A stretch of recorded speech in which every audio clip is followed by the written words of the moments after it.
Hey guys, it looks like we're live, and so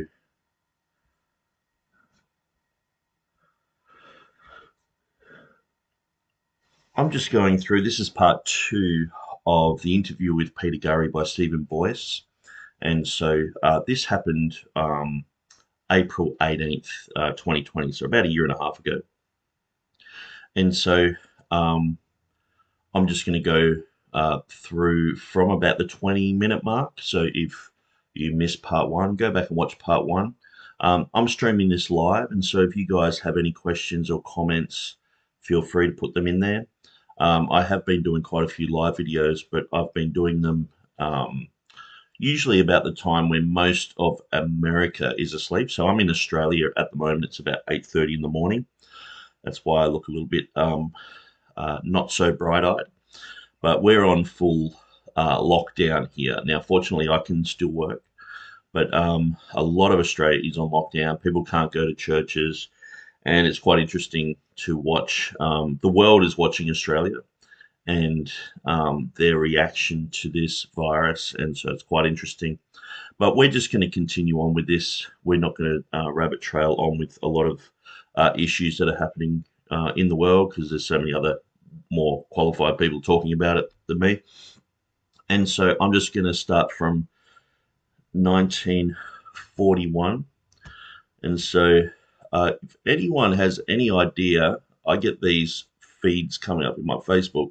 Any idea how to actually change these feeds? And so I don't choose what comes up here, but obviously there's stuff that comes up there that I'm not really happy with. And it seems if you click on it to try to get rid of it, it goes there. And so if anyone knows how to actually get to change that, sometimes it's just normal news and they have pictures like that. And so if anyone can help me with that, that'd be great. Maybe you can email me or send me a link to something. So let's just jump on with this and continue on with our examination of Peter Gurry and Stephen Boyce. Whoops, I better get the sound right. That's correct. There we go. Bible translators are notorious, especially the publisher side of it, right? They do not like to print footnotes if they do not have to, because they want to leave their text as uncluttered as possible, Sure. Okay, to make it easier to read. So if they have put a footnote in, you can be pretty sure that, hey, this is pretty significant. Does that make sense? Yes. In other words, there are far more textual variants than are footnoted in your English Bible, and in some cases, some of them even matter, and they still don't make it into a footnote. So basically, you know, King James, TR folks, they're like, look, we want as few footnotes as possible. Now, I understand the King James did have footnotes. A lot of those footnotes were actually due to the English Bibles preceding it.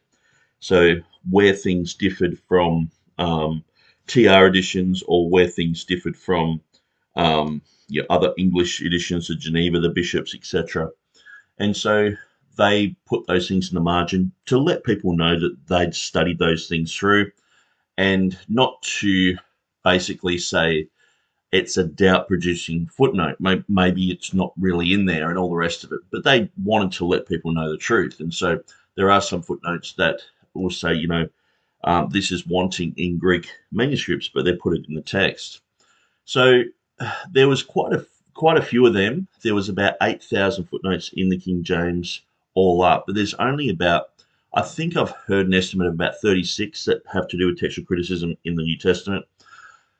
When you can compare that to the 40,000, say, in the New King James, probably every fifth verse, you got something saying there, NU, UBS text, the Nestle Allen United Bible Society text, omits this, or the majority text says this, or it's quite disheartening, especially for a new Christian. You grab a Bible and you start reading through and you realize, hang on, these marginal notes are saying this isn't in there, that's not in there. And so even if you've gone, okay, I'm not going to be a King James only guy, I'll get the New King James, like Mark Ward says, or these guys will be over the moon that you grabbed a New King James, but you're still an idiot. But at least you haven't got the King James, which you can't even understand anyway, sort of thing. And so you take their advice, you grab that, and then you go through, and it's got all these doubt-producing footnotes. And I'm talking about hundreds and hundreds and I remember when I first became a Christian, I had a New King James, and I actually would believe the words that I'd read. I'd go, wow, that's a really good promise of God, or that's a amazing fact. And then I'd look in the margin. It's like, this verse does not appear in the best, main, or in NU or majority text or whatever. And it's like, hang on. And it would just produce doubt. It was almost like I had a Jehovah's Witness sitting next to me going, no, that's not in the Bible. And so I actually started crossing these out. They were in my margin. Now, the first ever Bible I got was before I was a Christian. I got given an NIV Bible. And so I wasn't saved. I had no interest in the things of God or anything. And one time I saw someone preaching on the streets, and they gave me a track. And so I read it, and it said in the track, you should read the Bible. So I thought, oh, I'm going to read this Bible that I was given. So it was one of those, where they have an Olympic runner on the front, and it's a life Bible or whatever. So I started reading it, and I got to about Matthew chapter 5, and it had these footnotes saying we're not sure whether that's in the text, and this other one says this, and I'm thinking, why have they got things in this Bible that they're not sure is in the text? I'm like, these guys can't even get it right. I actually just threw it in the corner and just went, what a load of rubbish. So that was before I was a Christian. So I understand how text notes, textual criticism can affect people from getting saved. I believe this is the number one cause. It's not Bart Ehrman. Bart Ehrman is a part of it because he's part of textual criticism. That he is just a small little pimple on the beast that is the Bible societies, the people printing these modern Bibles with doubt-producing footnotes, with issues in them, saying the last 12 verses of Mark shouldn't be there, woman caught in adultery shouldn't be, all this sort of stuff. That produces huge doubts. And I was listening to an interview of Peter Gurry. He was talking to a lady, I can't remember her name, but she was saying when she read through the last 12 verses of Mark, or it might have been the woman caught in adultery, she saw the footnote in her ESV and it said this, that it shouldn't be in the text. And she said it was just like this fear came upon her, this doubt. And see, this is the thing. These guys are basically, they know that the majority of people have logic and they think for themselves. And when you read through those things, you go, hang on, why is this story in the Bible then? This is an apocryphal reading. Why am I reading an apocryphal reading inside of a Bible? What else is apocryphal in here? And so they know that people go through this crisis. So what they're trying to do as a modern day apologist is soften the fall. And so, people like James White, and he'll do seminars where he's like, okay, look up this verse in your King James. Now, if anyone's got an NIV, look up this verse. See, it's not there. And he loves to bring that fall, because then he's there to catch them and say, it's okay to doubt your Bible. Just live in that area of grayness. Live in that area. You can't trade truth for certainty. You can never be certain, even though the Bible says you can be certain of the words um, that David said to Solomon. He said you can be certain of the words of truth and all this. But it's like they're trying to make it so you're uncertain. You're always just in a grey area. We're not really sure about that verse. Is it 666 or 616? I mean, we're not really sure. I mean, Tim LaHaye might get upset, and they just have these sort of jokes and things, but they're placing massive doubt on the Word of God. They're causing people and I understand firsthand exactly what it's like to be a non-Christian, to believe in evolution, to be a full-on atheist, swearing every second word and all the rest of it, to go, okay, I'm going to get a Bible, I'm going to read it. And you read through it and it's like, this is ridiculous. So that's the type of thing that these guys are coming up against to try to convince me that the Bible's true. As if they could do that. I'm like, well, hang on, you guys don't believe what's in your own text. And so when you go through and all it takes is for an atheist just to go through some of that material and go, hang on, this footnote says that that verse isn't in there. This shouldn't be in there.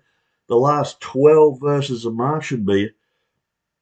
It's full of mistakes. And these guys can't see that as problematic. These guys just see it as like, yeah, that's fine.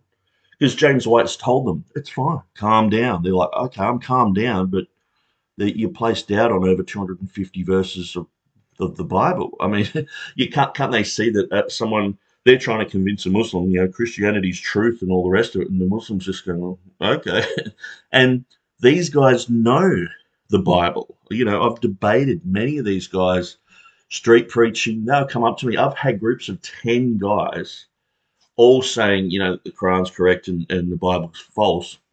And I've said to them, you name any verse and I'll give you a logical answer for it. And they're like, oh, 1 John 5:7. And so I'm giving them a logical answer for that. And then they're like, oh, what about the woman caught in adultery? Giving them a logical answer for that. And I've had 10 Muslim guys surrounding me for about 2 hours, all on their phone, Googling mistakes in the Bible.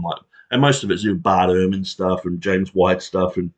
But they know their stuff. They know more about the omissions in the Bible than most Christians do. And so, so as I was saying, I know firsthand what it's like to be a non-believer and experience those things. Now, as a new Christian, got my new King James, and I bought a leather-bound one, but it had all these marginal notes, and I went through and crossed them all out. I had a whole Bible with all the marginal notes crossed out. Now, I didn't even know about these issues. I had no idea. I just knew that the Jehovah's Witnesses who were coming to my door agreed with those marginal notes. That was my logic. I wasn't taught that. It's not like someone sat down next to me and said, oh, you need to really read this and that. The church I was involved in read the New King James, but many times they would say, oh, the RSV says this reading. If there was a better reading to support the preacher's concepts and ideas, they would just preach those things. Even if it was King James, they would go with that. Some people read King James, but it wasn't like, they were like, oh, we're only. But then after a while, people adopted a TR position. And it was primarily because I was studying these things, because I was like, well, what about these notes? How come it says a son of the gods in the footnote? And then I'm like, apparently these other Bibles, NIV and all that, have that in the actual text. That's a joke, So it was quite amazing that when I first became a Christian, the Jehovah's Witnesses came to my door about 100 times. And they saw that I was just interested in knowledge and truth. And so I'm asking a million questions. They're giving me all their Watchtower magazines and all the rest of it. And I'm reading through them on their articles on the Trinity and things like that. And then I'm going back to the Bible and saying, hang on, it says this, it says that. And little did I know that because I've never really read most of the modern Bibles, ESV, NIV, New American Standard. I've just sort of read New King James, and then I realized there was errors in that. So I went to the Old King James, and I realized there was no errors in that. And so, but it was really strange that when I started to go to look and examine the new Bibles, I had already gone through the Jehovah's Witness Bible. I'd already gone through the Kingdom Interlinear text and compared things, and this is going back in the mid-90s. And so I'm like, okay, the interlinear text says this, but even the New World Translation says, so I'm pointing out errors in their own translation and all the rest of it. But I didn't realize that most of those same issues are in the modern version. So it was actually, it was the foundation for this sort of stuff. And so anyway, I'm going to let these guys continue or else I'll rabbit trail. Which tells you that if there is a footnote, you can be pretty sure that this matters. Does that make sense? Yes. Now, it doesn't mean it, when I say it matters, we can ask the question, what does it matter for? And we could talk about that because not everything is, rises to the same level of importance as everything else. But of course it doesn't. Revelation chapter 22, verse 18 and 19, if you just read it through, It says, don't add to or don't take from the word of God, or your name will be taken from the book of life. Now, I know that reading's contested, but Erasmus, he saw homoieteiton in the Greek there, which James White says was his own Greek. It's just a strange story that they have.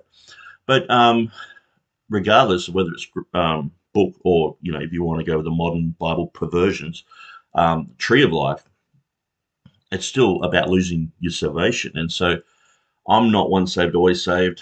The Bible is very clear. Like, if you can explain that verse to me, how one can be erased from the book of life, your name can be taken from the book of life. How can that happen?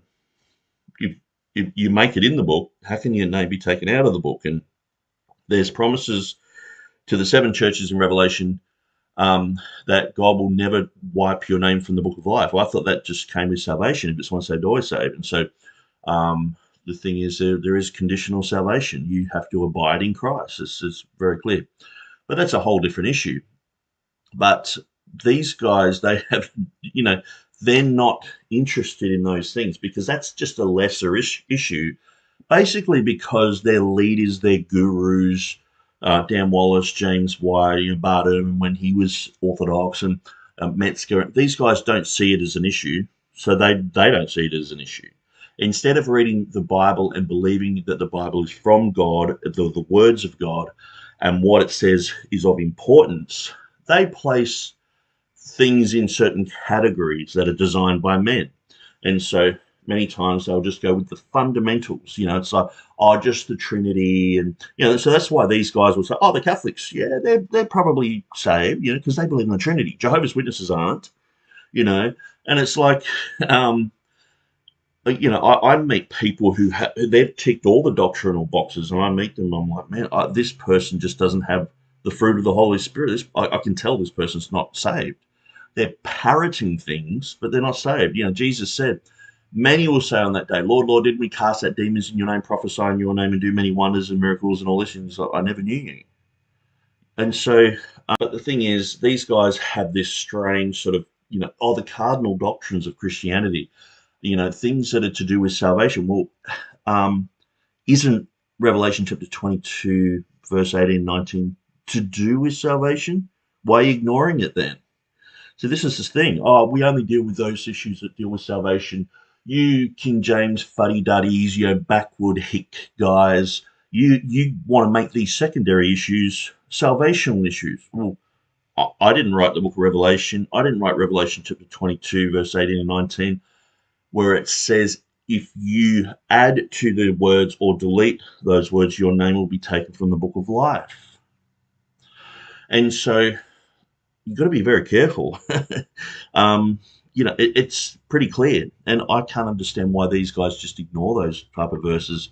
But, there are deceptive religious spirits out there.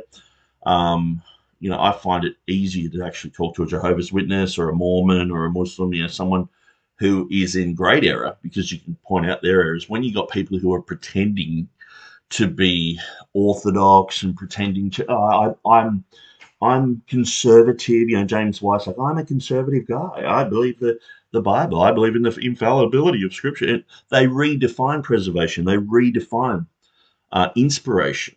This is B.B. Warfield. He's redefined these things. And so these guys have a completely different understanding of what preservation is. These guys are like, we don't really have a Greek text anywhere that would be akin to the original words of God. So where's preservation then? How do you know which words are and aren't in? And so it's full of doubt.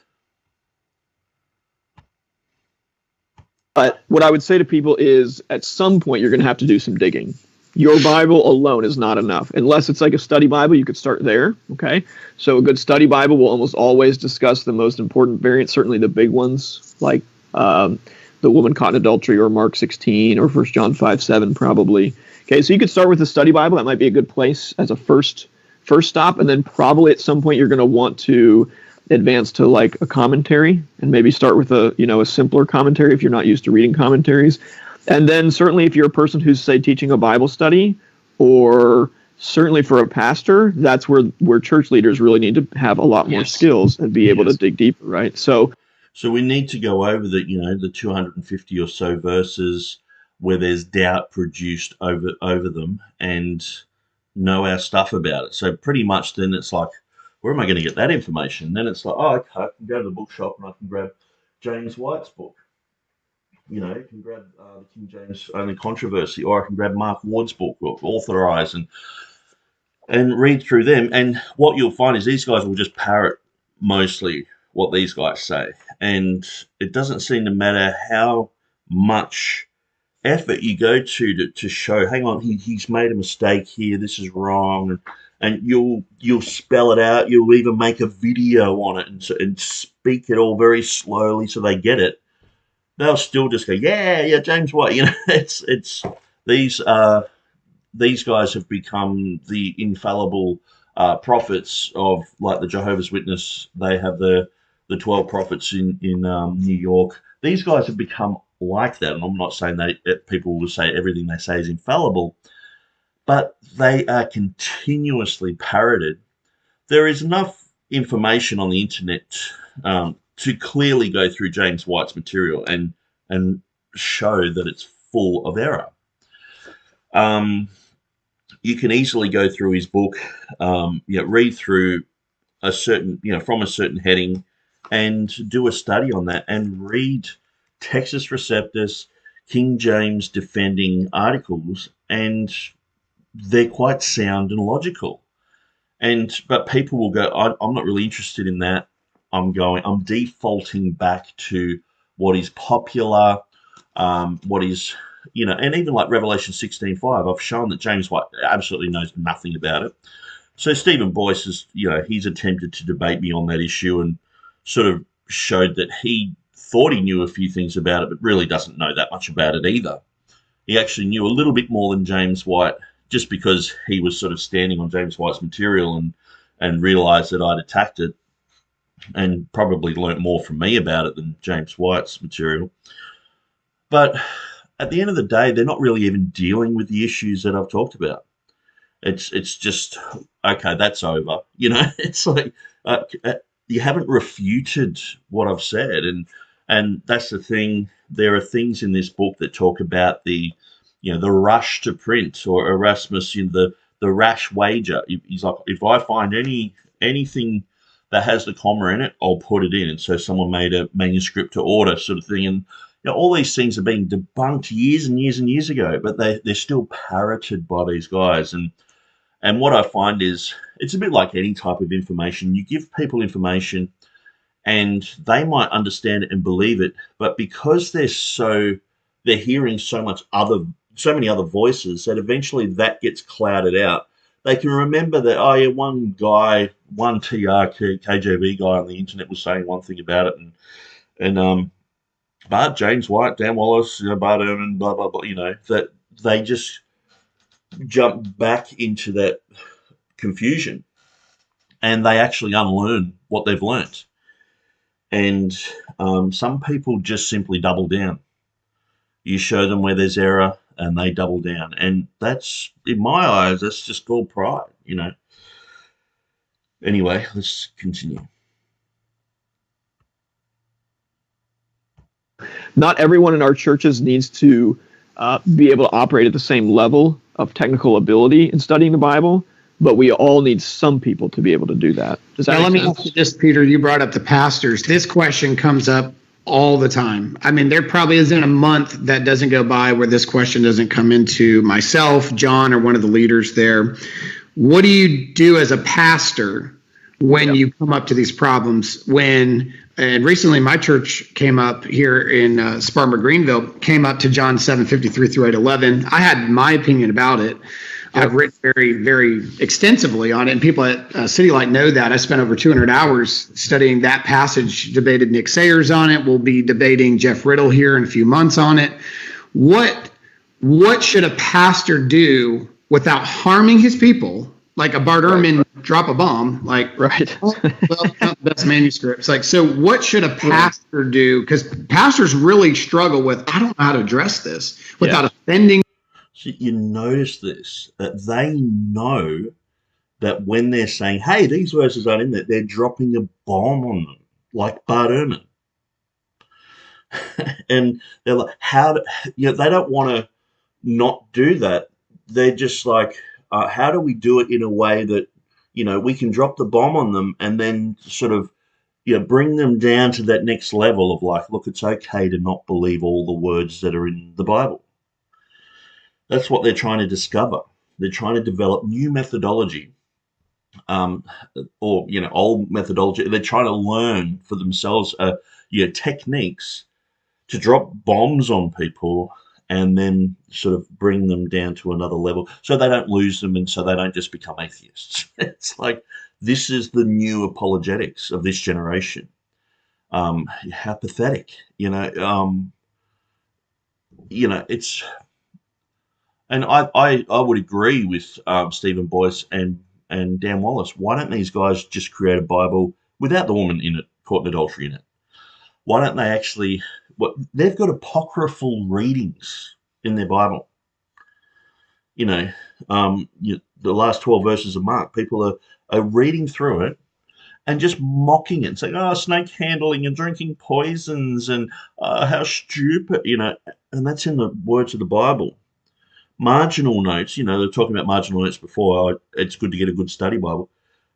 Just look at James Snapp and how he deals with John MacArthur. For 10 years, he's been trying to tell the guy he's wrong on these marginal notes, but he keeps parroting it. And he's not a King James Version guy. He's not a TR guy. He's actually well respected in these circles as a scholar. But the study Bibles are filled with errors in their notes, in their footnotes. And it doesn't get much better when you get to this level. You read through it and it's like, hang on, that's not factually true. And you read through the other one, hang on, that's just someone else's opinion. And as much as these guys would say, oh, chick tracks, they just source themselves.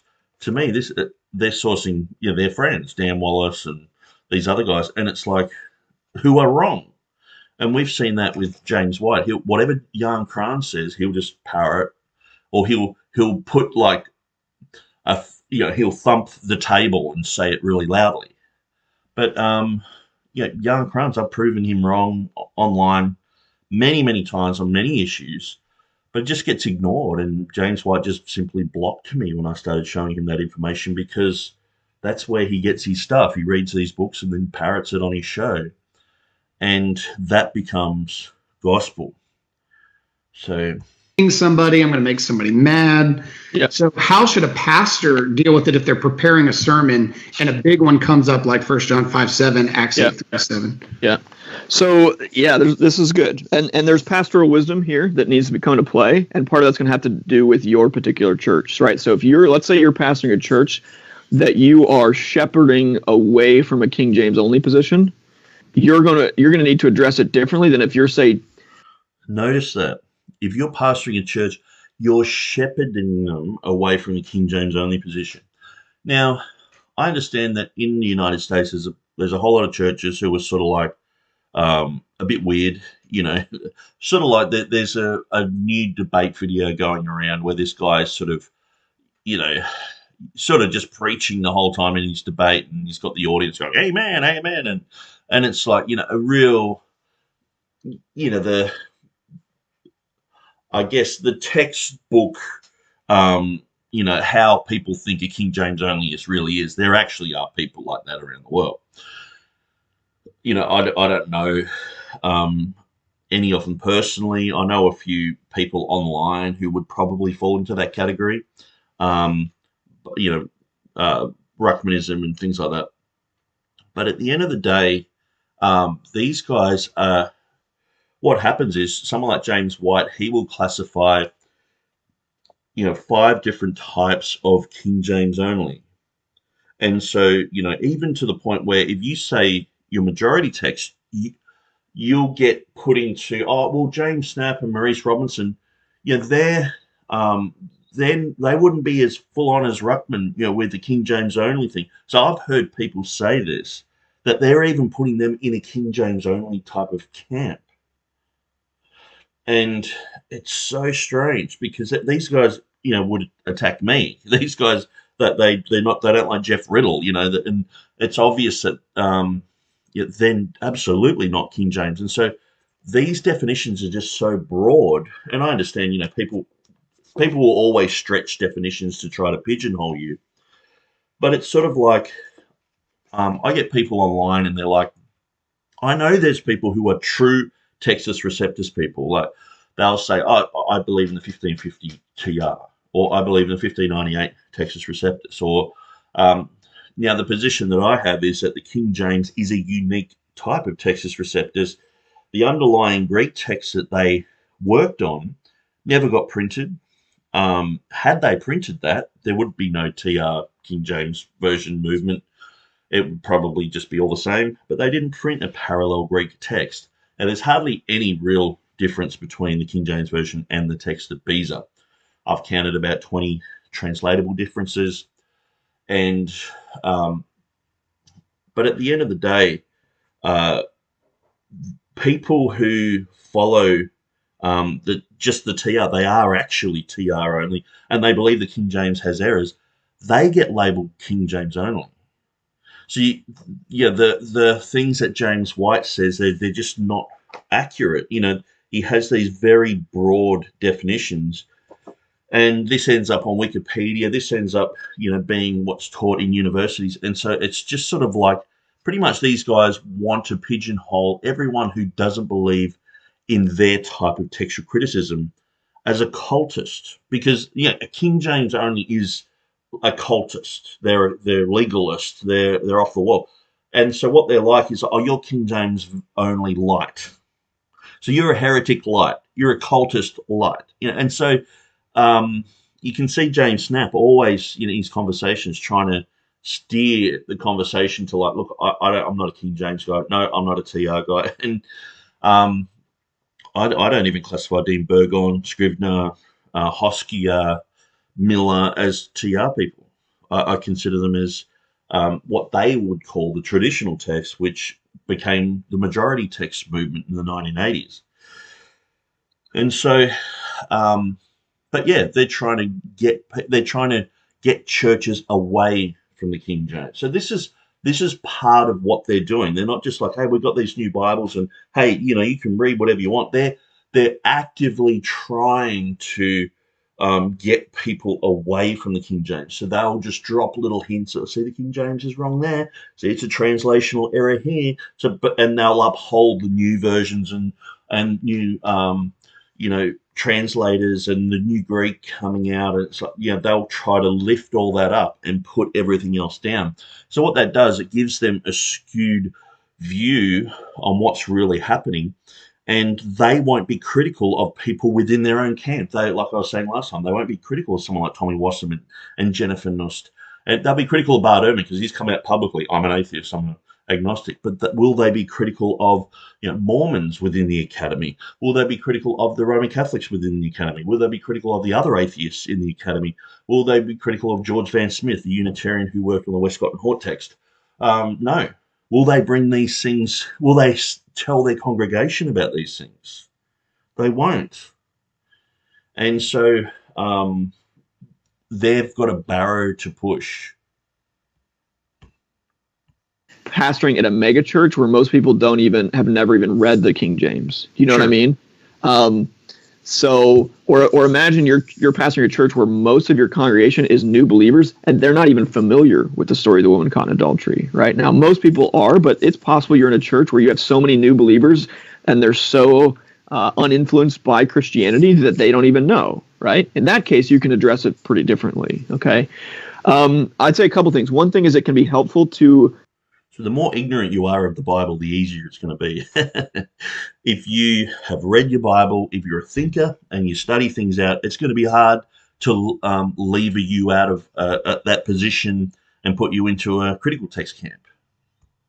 Address the issue of textual criticism before you get to a passage that people care a lot about, like the woman caught in adultery. Does that make sense? Yeah. It can be really helpful if you have done some of the spade work ahead of time, so that your sermon series through John is not the first time they've ever heard you talk about text criticism from the pulpit. Okay. Now, your sermons should not be text critical, seminars. Okay, please hear me.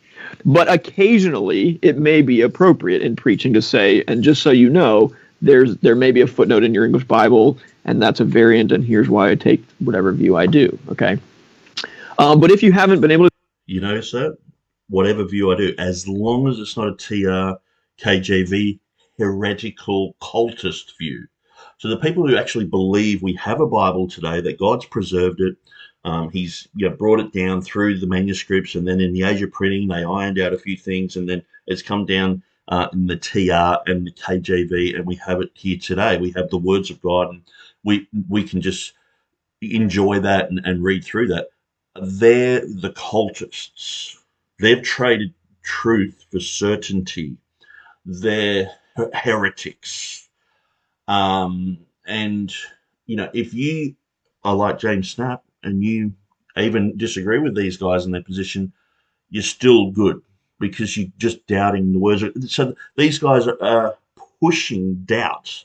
These guys are, they're trying to get you to doubt the words of God. And so that's part of what they're doing. And so it's sort of like any position except for the King James.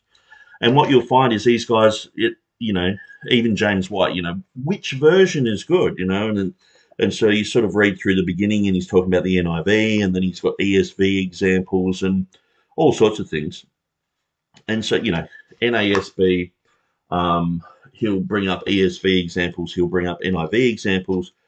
But the strange thing is when Stephen Anderson, the guy who thinks homosexuals can't be saved, he questioned James White and said, about the NIV, and James White's like, don't think I'm going to be an apologist for the NIV. I don't agree with it in lots of places. And then it's a little bit of a shock. It's like, oh, so you're not promoting that one. Which one do you promote? Well, I read the Greek, and the thing is, like, say, Mark Ward, he's just like, just any Bible, you can. James White will be, when he's put on the spot, he'll say, look, I will follow ESV and NASB and these other ones. They're all good Bibles and all the rest of it. Mark Ward will be like, it's an embarrassment. His embarrassment of riches is the amount of Bible translations we have, which James White ironically calls a glut. But then they'll say, there's too many Bible translations and all the rest of it. But as long as you're reading one of them. So if I went to these guys' church and I was like, hey, I'm reading name the acronym, ABC Bible, they'll be very happy with me. If I walked in there and said, hey, I'm reading a King James, their radar will be on me. They'll be like, this guy's a heretic in the back of their mind, and we've got to cure him of believing all of these words. Hopefully we can get him to doubt those words that are in that translation by, just pecking away at it. And you notice that this is, the talk behind the scenes. And so a pastor, he'll go to, Bible college or whatever, it seems to be more of a thing, American thing that, people go to seminary and all the rest of it.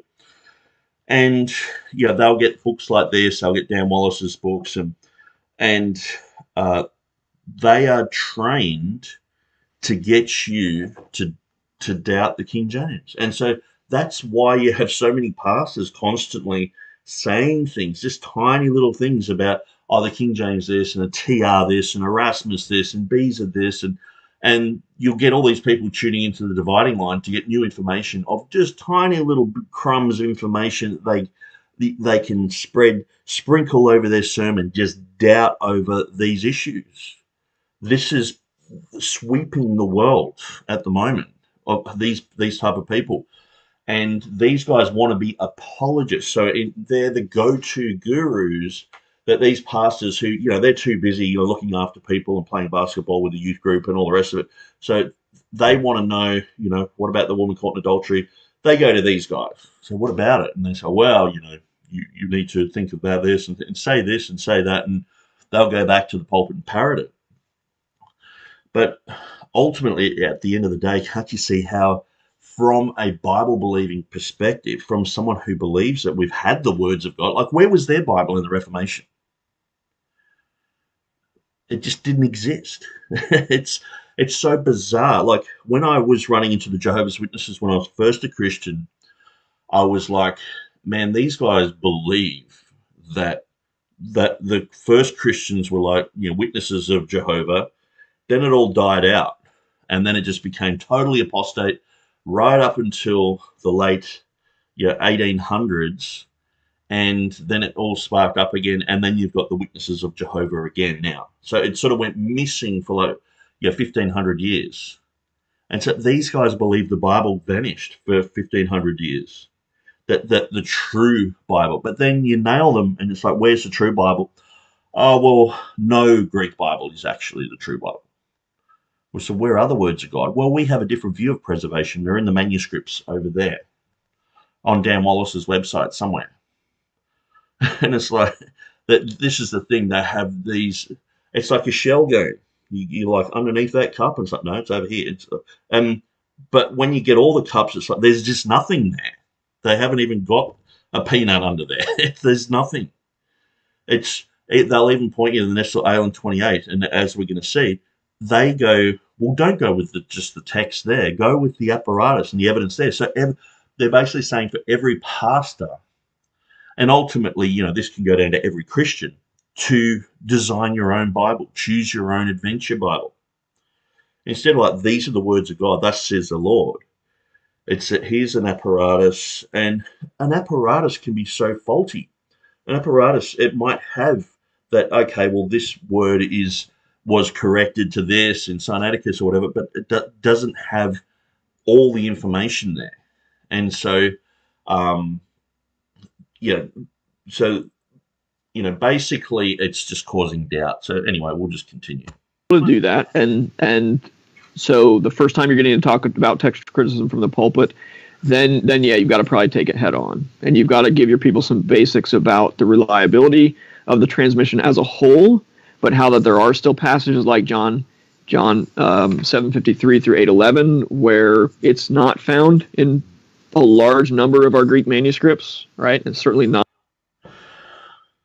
So the reliability of the New Testament as a whole, and so it's like, we can rely on that. And the thing is, the embarrassment of riches when they're talking about manuscript numbers, they talk about Bart Ehrman's numbers, and they talk about, we've got 5,300 or 5,800, whatever the number they choose. Most of them, 99% of them, they reject. How come all of a sudden they're interested in the numbers of manuscripts and the reliability and all this sort of stuff, when in the last 12 verses of Mark, they reject all of those numbers? They reject the fact there's 99.9% of the manuscripts have the last 12 verses of Mark. It's historically known. They reject those numbers. So it doesn't matter. Even if the comma had 99% of Greek evidence, they would still reject it because their darlings, Vaticanus and Sinaiticus, don't have it. So that's the two manuscripts that they go to. So really, these guys are advocates for Sinaiticus and Vaticanus. And our earliest ones. And so you've got to walk people through it and help them see, how does textual criticism work, right? And then you have to answer the secondary question, which can be related, but that is whether it's still canonical or not, right? So you've got to teach them, how does textual criticism work? Okay, so when you listen to James White, he's like, the Textus Receptus people, did you realize that Erasmus, he differed from the Complutensian polyglot guys, who differed from Stephanus, who differed from Beza, who differed from the King James Version translations, guys who had different committees around the place, and so they were all over the place, and they don't have a consistent methodology, and all this sort of stuff.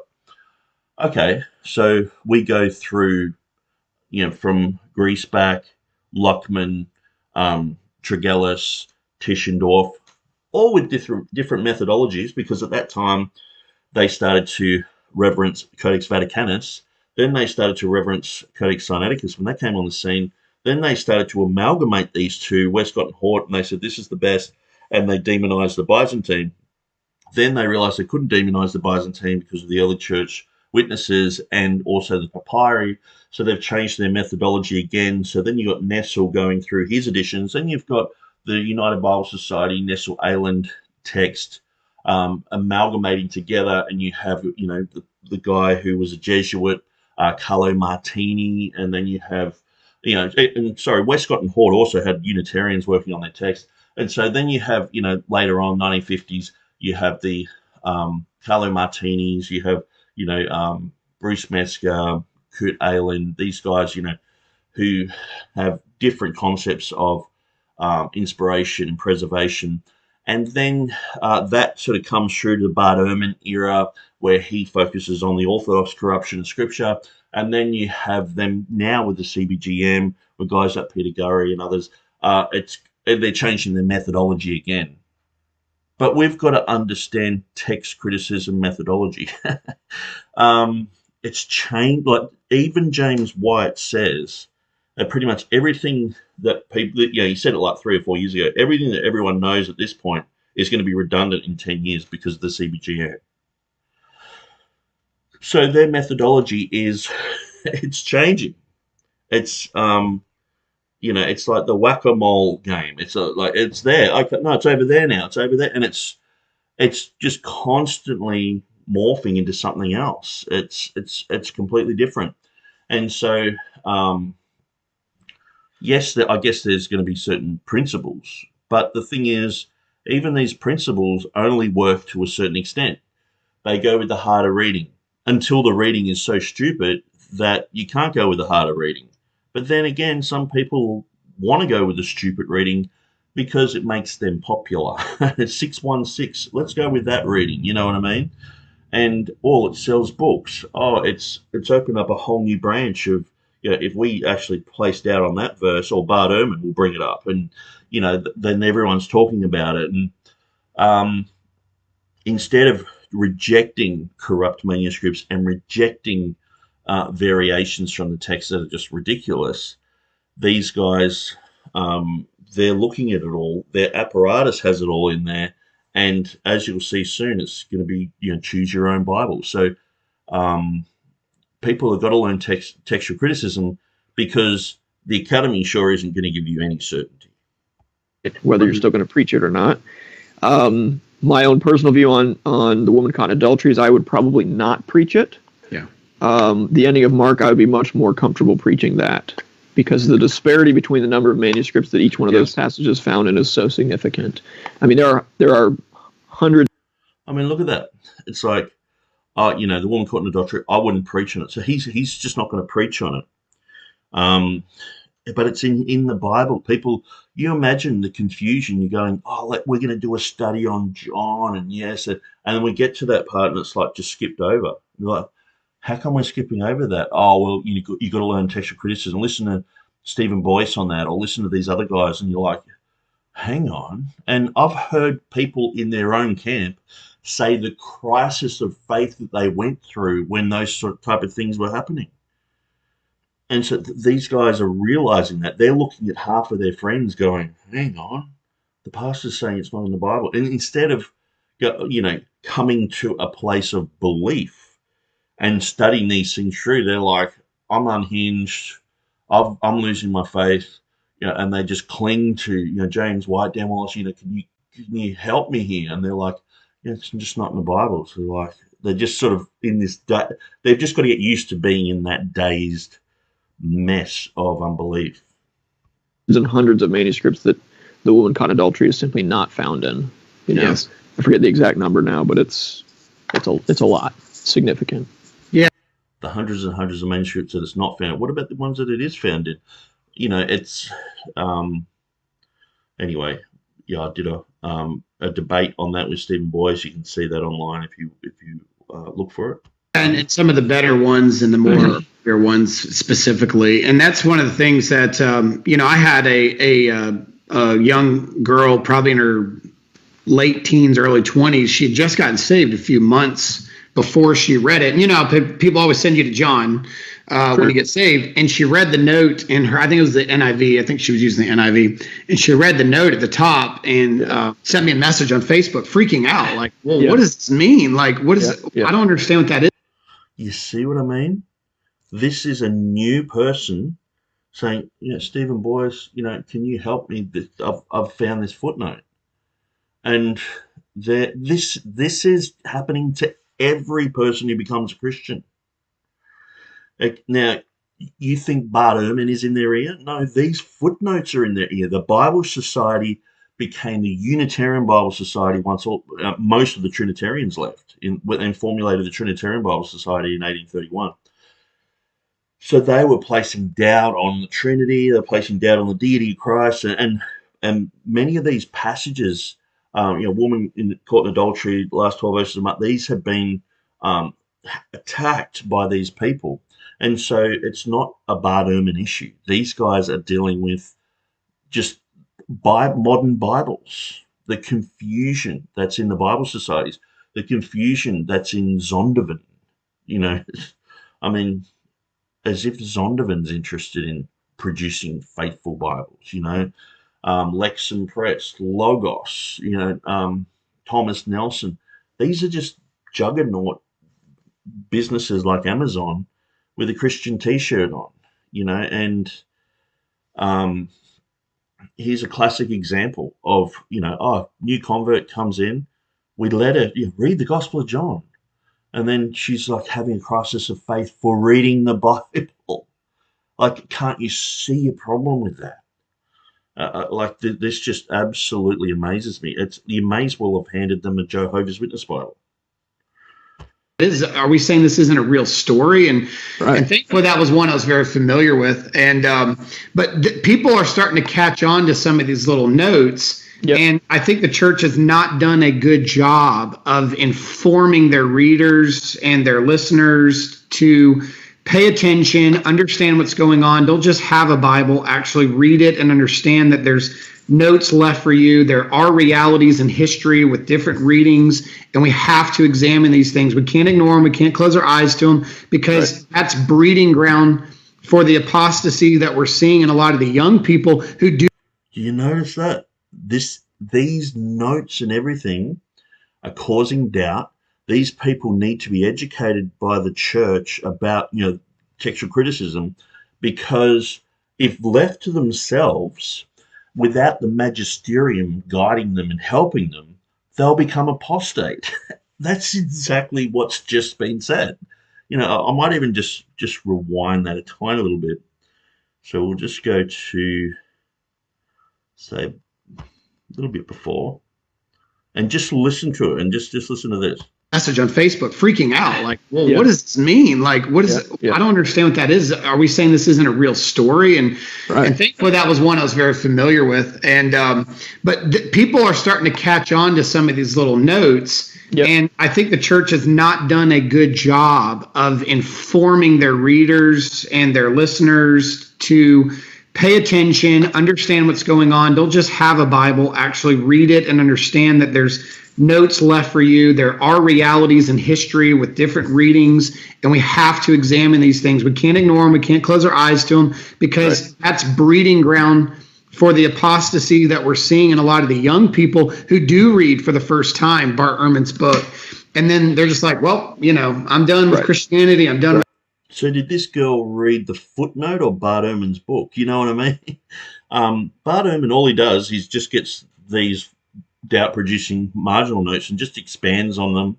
And I think actually, I was thinking about it the other day, and I was listening to his audio that he himself reads, actually, about the Da Vinci Code. And I think he was fascinated with the Da Vinci Code, and he went through that and went, wow, this is quite interesting.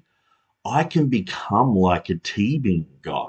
I'm a scholar, and I think that I think at that stage, he's atheist and he's become an agnostic, and he's starting to become vocal about it. So it was about the same time, 2006, that he's written, Jesus Interrupted.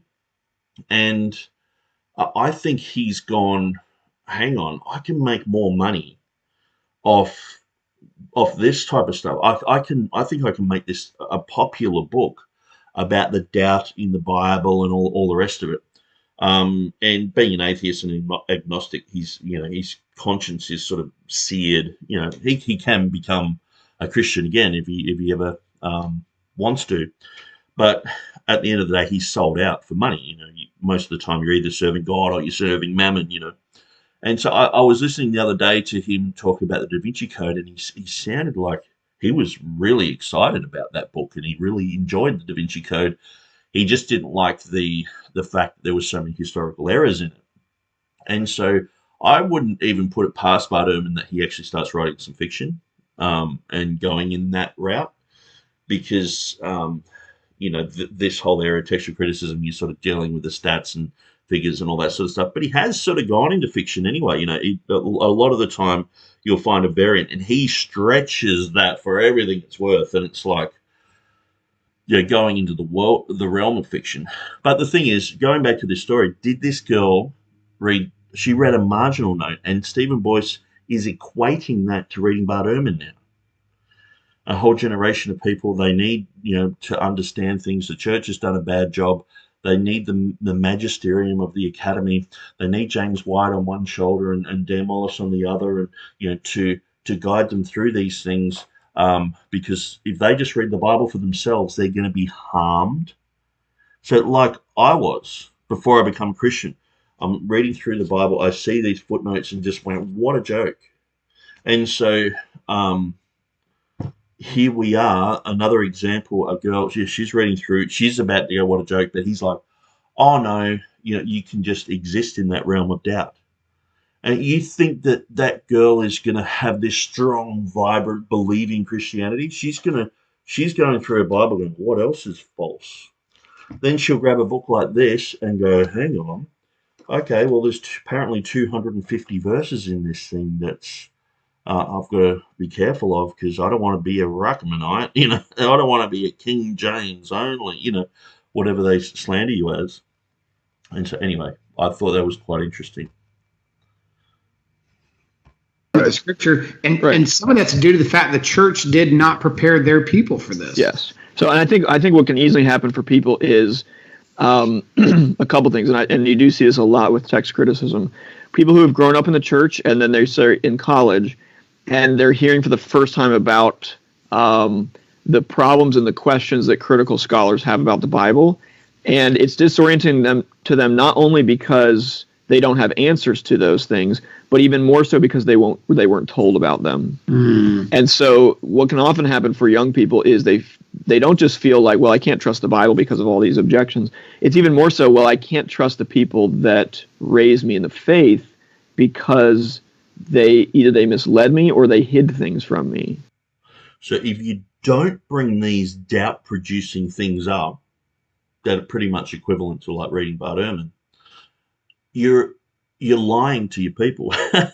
How's that? So you're just damned if you do, damned if you don't, sort of thing. So it's like you're going to have to, as a pastor, tell your people that there's mistakes in the Bible. And I can guarantee you, I could ring up any pastor here in Australia, and they wouldn't know about the issues as much as I do. And what they're going to guide their people through the ESV and the footnotes and the NIV and all these other modern versions, they're going to guide them through and try and keep their faith. These, most people are completely illiterate when it comes to textual criticism. And even I find, because I'm constantly listening to the things that these guys say, because I'm like, okay, am I wrong, or are these guys right? But also I want to keep my finger on the pulse about what they're saying, because what that does, it refines your argumentation. And I find these guys, they will pretend to be experts on things that they're not. They'll say things they're not sure about themselves. And what we're seeing is a generation of people who are exalting these apologists, who are just coming up with all sorts of solutions for the Word of God and everything like that. Because the ultimate problem is their Bibles are faulty. They have these footnotes in them saying that these 12 verses shouldn't be there. So that's a huge problem. And so the modern Bibles are creating problems. And these guys are like, they're equating that to Bart Ehrman. So you imagine, you're out in the street and you're like, "Here, have a Bible, guys," handing out Bibles. And in the back of your mind thinking, "I hope they don't read that footnote, or if they're going to be a Bart Ehrman." It's like, handing out a Bible with a picture of Bart Ehrman on the back and his phone number and his website, and it's like, you know, how can they trust in these Bibles? Why aren't they printing these Bibles without these doubt-producing footnotes? But then it's like, oh no, but you have to let people know about them. So on one stage, he's saying that not only are the footnotes in English Bibles just the tip of the iceberg. Once you get into the other things, there's a whole bunch of other issues, sometimes even more important than, they're of great importance and they should be in the margin. Not only that, but people who go to college years later, they feel betrayed if you don't tell them about these doubt-producing things. So what we've really got to do, an ideal church, these guys sit back and go, okay, this is the best case scenario. Someone becomes saved, they're like, hey, how you going? Look, here's a Bible, but there are issues in that, and it's got, say 250 verses in there that we don't believe should really be in there, and we've placed doubt on them. And if you want to read, an accompanying book to your Bible, read this. And this is what you find with listening to guys like Jeff Durbin. He cut his teeth on this. When he first became a Christian, he read this more than any other book. It was like the first book he read. He just read through it. And it's like, that's their ideal thing, is someone would just become like, we know where all the variants are. But like my experience, and I guess this other guy, people, they doubt the words of God. How can you hand out a Bible with all this mess? With all this mess in it, and these doubt-producing footnotes. How can these guys justify doing that? And they're basically just constantly mopping up this mess that's being produced by these modern versions. And they're like, Mark Ward's like, it's not an issue. It's not an issue. Well, how come logical, free-thinking people who just aren't, totally brainwashed by being in a church for a long time and told that doesn't matter, don't look at that, don't question things, just get with the program. Free-thinking people are coming in and saying, hang on, that's a problem. And how do we deal with that? How you deal with it is you actually find out where the words of God are. You do the study work. You go, okay, this is the text. Not like, it could be in the Nestle ALN 28, it could be in the Tyndale House, we don't know, it's in the manuscript somewhere. Where's your text? You have a definitive text. You have something that you can hold and say, this is the words of God. And that's what produces faith. But these guys these guys aren't even attempting to provide that. They just want people to come away from people who think like that we have to have a standard, that we have to have the definitive words of God, that we have to have, Greek texts that are accurate and English texts that are accurate. You don't trade, you're trading truth for certainty, sort of thing, if you go down that route. So I'm just noticing I've got a few comments here. So we've got Helge Evanson. So I've seen Helge's name quite a bit on Facebook, I think. On Facebook and also YouTube. They're pushing doubt, priceless expression, but it's true, unfortunately. Yes, they're pushing doubt. It is very unfortunate. He also said a new text criticism axiom: go with the stupid reading. Yeah, it seems like that. Go with the reading that makes the least sense, because why would a scribe ever do that? I mean, there's people like Marcion who they would all agree is, corrupting the word of God, but no one else the Jehovah's Witnesses do it nowadays, but no one else in history has ever deliberately just corrupted the word of God because they're psychos, you know what I mean? And, put stupid readings deliberately in the Bible. Oh, no, they're all just genuine readings, and, we have to just accept that, it's just an error. And so, anyway, I'm going to let these guys continue. Right. And so they actually feel they feel like, well, the Bible's not trustworthy, but Christians aren't trustworthy. Right. Yeah. They feel lied to. They can feel lied to, right? And betrayed in some cases. And so we have to be, especially pastors have to be very wise in not every sermon needs to deal with, the doubts of critical scholarship for Right. sure. But if you're never dealing with it, you're creating a scenario in which you're not preparing your people well. Because Bart Ehrman would. I was just driving home last night from school, and Bart Ehrman was on NPR again, and I thought maybe it was a replay, but it wasn't. I guess he's got a new book out on heaven and hell, and he's talking about how there is no doctrine of heaven and hell in the Bible at all, right? That's like a later development, and really the Old Testament just presents a view of people have no souls, and they're just bodies, and there is no view really of the afterlife. I'm thinking, like, the interviewer's just eating it up, like she's not even, there's no, like, she clearly doesn't know the Bible at all. She doesn't even have any ground with which to object to what he's saying, and certainly she doesn't seem to care to, even if she did know enough to object. But somebody encounters a person like Bart Ehrman, and he is intelligent, and Yes. he's winsome, and he does know what he's talking about, usually, in the sense of, like, he's not an idiot. Right? No. He's not some crackpot out there. He's been studying the Bible for decades. And so a student can encounter something like that, and if this is the first time, they don't just feel like, oh my goodness, I didn't know this, but oh my goodness, this was hidden from me. Right? Yeah, I remember the first time I was 2 years into pastoring the first church. I was probably about 22, 23, right around that age. I was studying out of the book of Acts. And at this point, I was a King James onlyist, TR onlyist. And I came to a portion where I was looking at my Greek New Testament and the King James, and I recognized for the first time that the King James wasn't even always consistent with the TR. And I mean, I'm telling you, I didn't eat for 3 days. I mean, that was a world. I mean, it was a bomb drop. And then I started realizing there wasn't one TR, there are many TRs. And then I started learning, there's something called textual variance.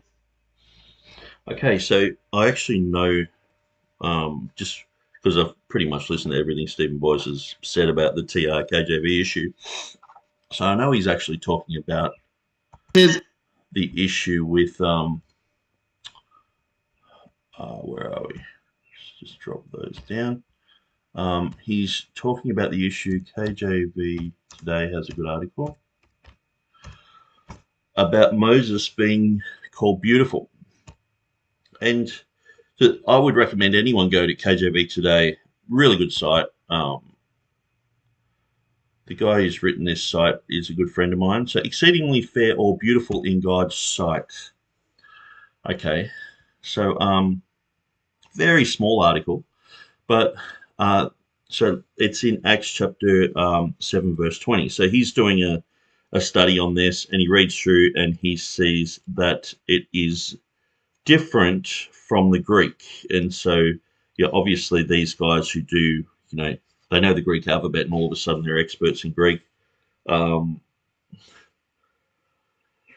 It says in the King James, in which time Moses was born and was exceeding fair and nourished up in his father's house. And so it says in the modern King James here, in which time Moses was generated and was beautiful to God, who was reared 3 months in his father's house. And so astios is the Greek here. So let's have a look. The King James Version does not say God in Acts chapter 7 verse 20, because theou in context is to be understood as a Hebraism. Strong's Hebrew and Greek dictionary says concerning theos, of uncertain affinity, a deity, especially with Greek 3588, that's just basically the definite article. The supreme divinity, figuratively a magistrate, by Hebraism very exceeding God, capital God with a small g, godly, Godward. For example, the word God, and that's Elohim, is translated exceedingly in Jonah chapter 3 verse 3 in many translations. So it's got the translations there: KJV, NASB, ESV, RSV, and New King James. So that's in Jonah 3:3. The context in Jonah 3:3 is clear that Nineveh was an exceedingly large city of 3 days' journey, not a city of God. The city was steeped in sin, or a city considered large by God. All man-made cities are minuscule in God's sight. The Septuagint, carrying Hebraisms over into Greek, translates this portion of Jonah 3:3 as megale to theo. So megale is mega. Anytime you see megalodon, magi, wise men, things like that. Large to God, which idiomatically means exceedingly large, great. Likewise, Luke, being familiar with Hebraisms, used a Hebraic expression in Acts chapter 7, verse 20, even though he was writing in Greek, just as totheo in the Septuagint Greek text in Jonah 3:3 means exceeding. Totheo in the Hebraic Koine Greek text of Acts chapter 7, verse 20 means exceeding. And so, yeah, in the Greek, it's beautiful in God's sight, but it's just translated as exceeding fair in the King James. And so this is the issue that he's dealing with, as I've heard him mention that also in another issue. And so what I'll do is I'll just jump back. Now, where have I gone? Where can I go? What can I do? We're here, aren't we? Yes. So I'll just get that big again. Where are we? Here. And I'll rewind it just a tiny bit. So we're 2119. Go say that. I was a King James onlyist, TR onlyist, and I came to a portion where I was looking at my Greek New Testament and the King James, and I recognized for the first time that the King James wasn't even always consistent with the TR. And I mean, I'm telling you, I didn't eat for 3 days. I mean, that was a world. I mean, it was a bomb drop, and then didn't eat for 3 days when he saw that. So let's have a look at berries. I've got quite a few interlinears here, but Acts chapter 7, verse 20. Where are we? Acts. Okay, right at the back of Acts. Praxis. 7, verse 20.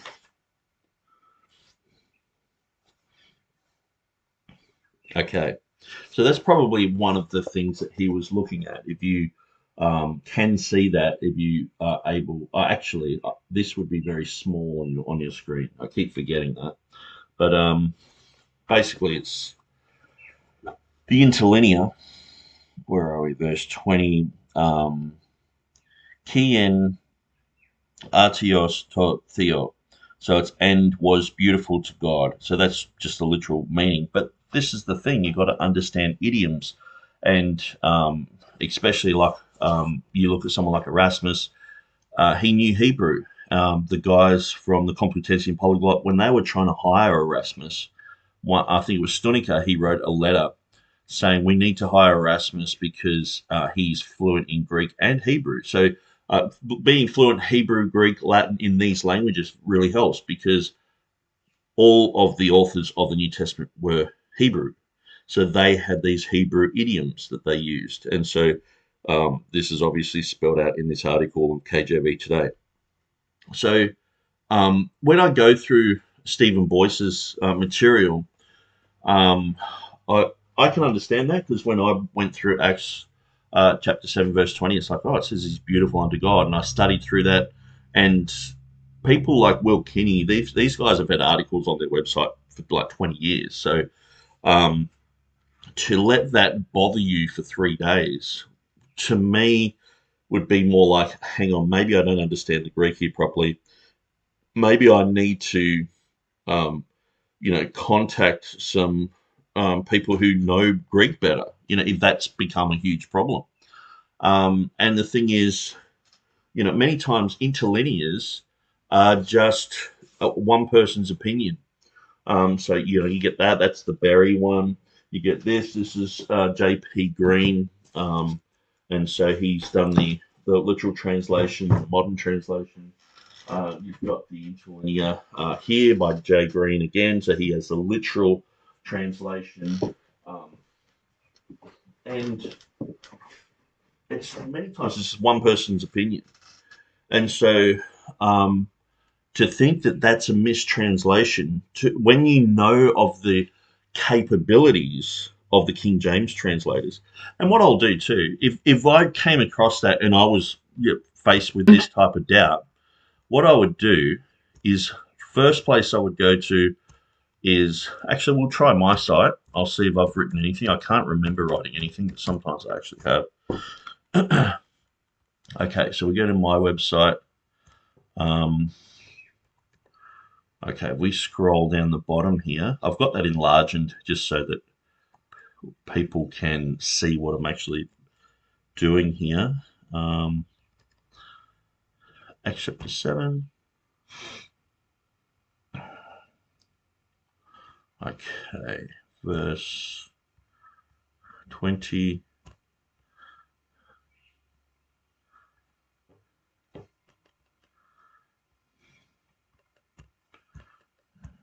Okay, yeah, so I do have information there. So pretty much I've got the KJV article, copy and paste there. And I've got a Will Kinney article. So I would probably firstly go to my site, or I'd go to KJV Today, or I'd go to Will Kinney. Do I agree with everything with Will Kinney? Not really. Does he agree with everything with me? Not really. But he does have a lot of good information on his site. Some excuse the KJV version of mistranslation here. The KJV ASV are not missing God. It translates Theo as exceeding. This is a Hebraic expression. The Hebrew word for God is Elohim, which has the root El, which means might or power. Even the Young's literal translation translates El as might in Nehemiah 5:5. The English word God just means God, but in Hebrew, El is a descriptive title. Elohim, the Hebrew word for God, is actually a title meaning most powerful. The Hebraic plural im ending connotes magnitude rather than plurality here. So, yeah, the New Testament writers were influenced by Semitic style and idioms. Luke was no exception. Hebrews who read Greek theos would have had in mind the Hebrew connotation of the word, which means power, beautiful to the El, which would have carried the meaning of powerfully beautiful or exceeding beautiful. So, so to me, that clears up quite a lot of things. And that would then make me go, okay, so let's do a word study on, in Hebrews, in Jonah, and in those other places. And I would go through those issues. And then I would look at Greek and I would look at those things. I would talk to Greek experts.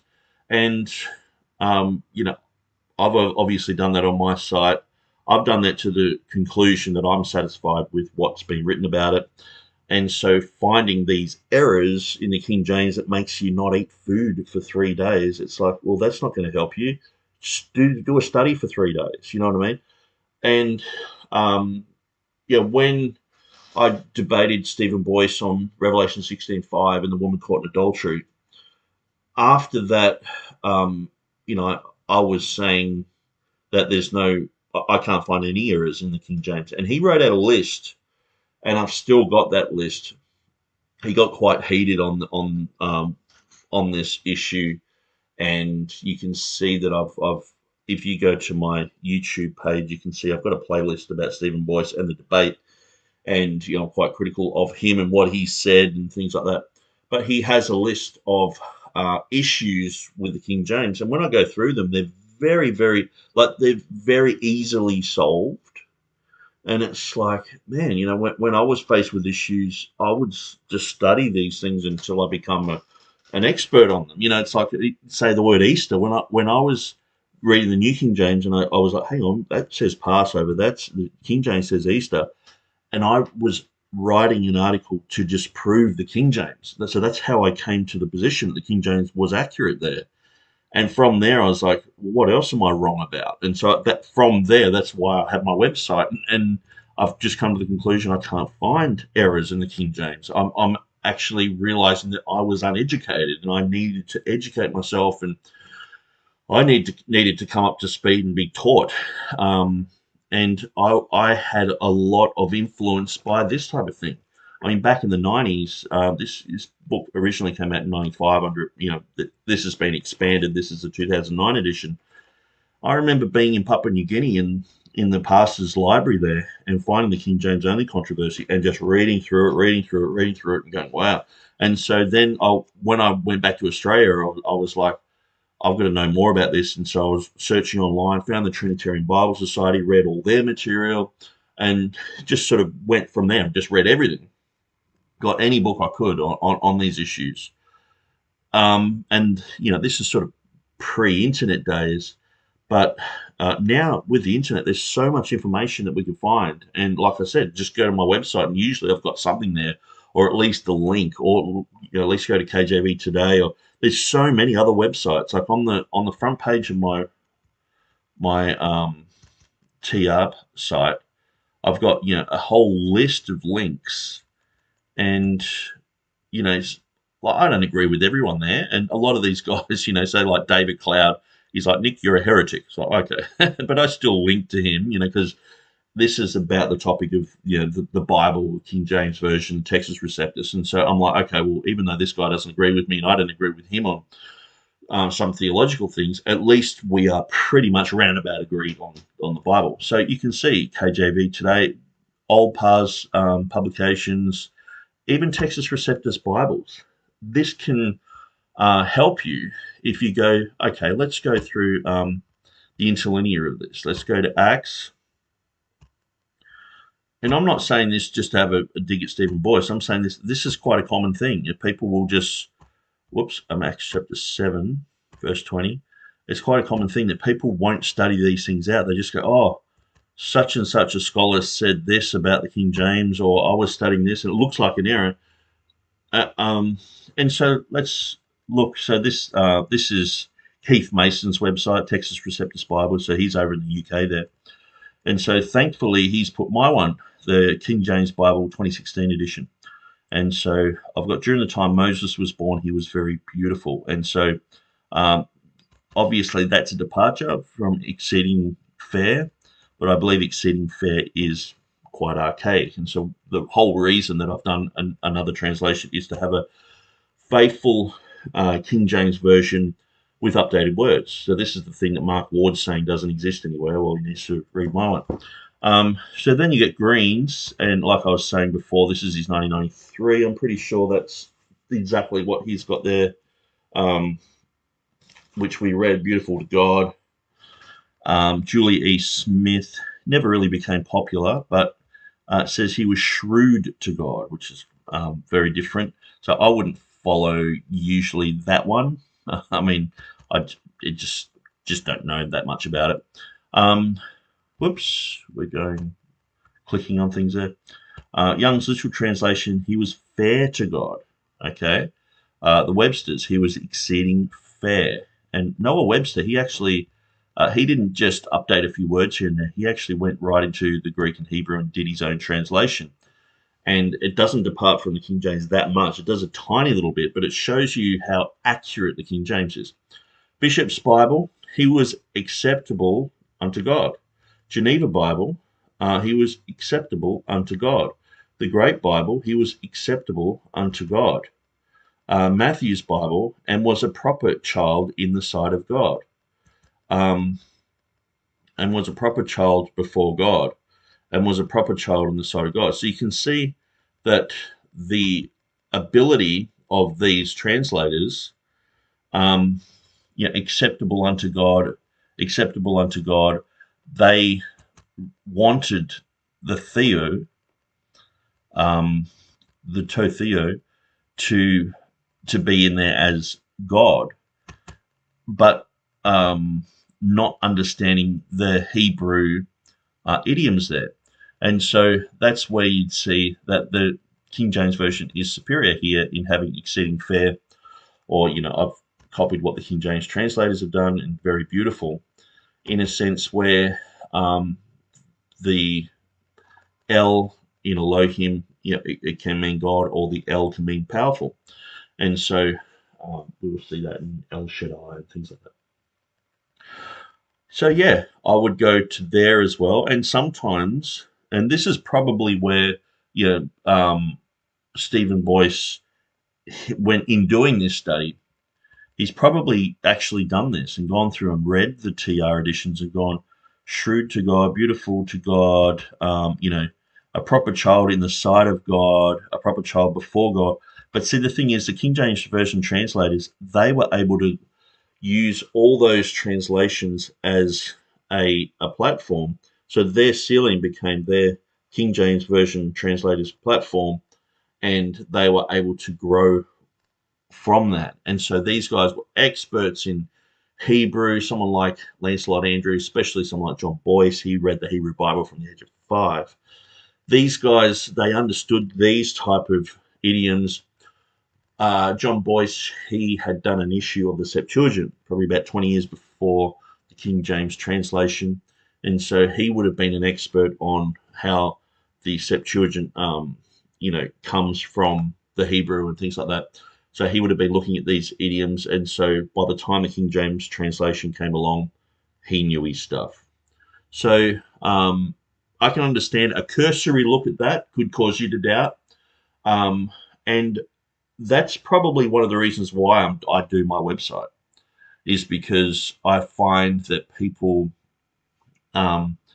the people trust these interlinears too much, just like they trust Strong's Concordance too much. You'll go through this and you'll find errors. You'll find their own biases, their own translations. And so that's why I try to stick with the King James, because I find there is no bias. There is no mistranslation. These guys, it's not just the work of a single person. And that's what I get accused of. My Bible is the work of a single person. But I'm actually trying to comply to the work of the 60 translators.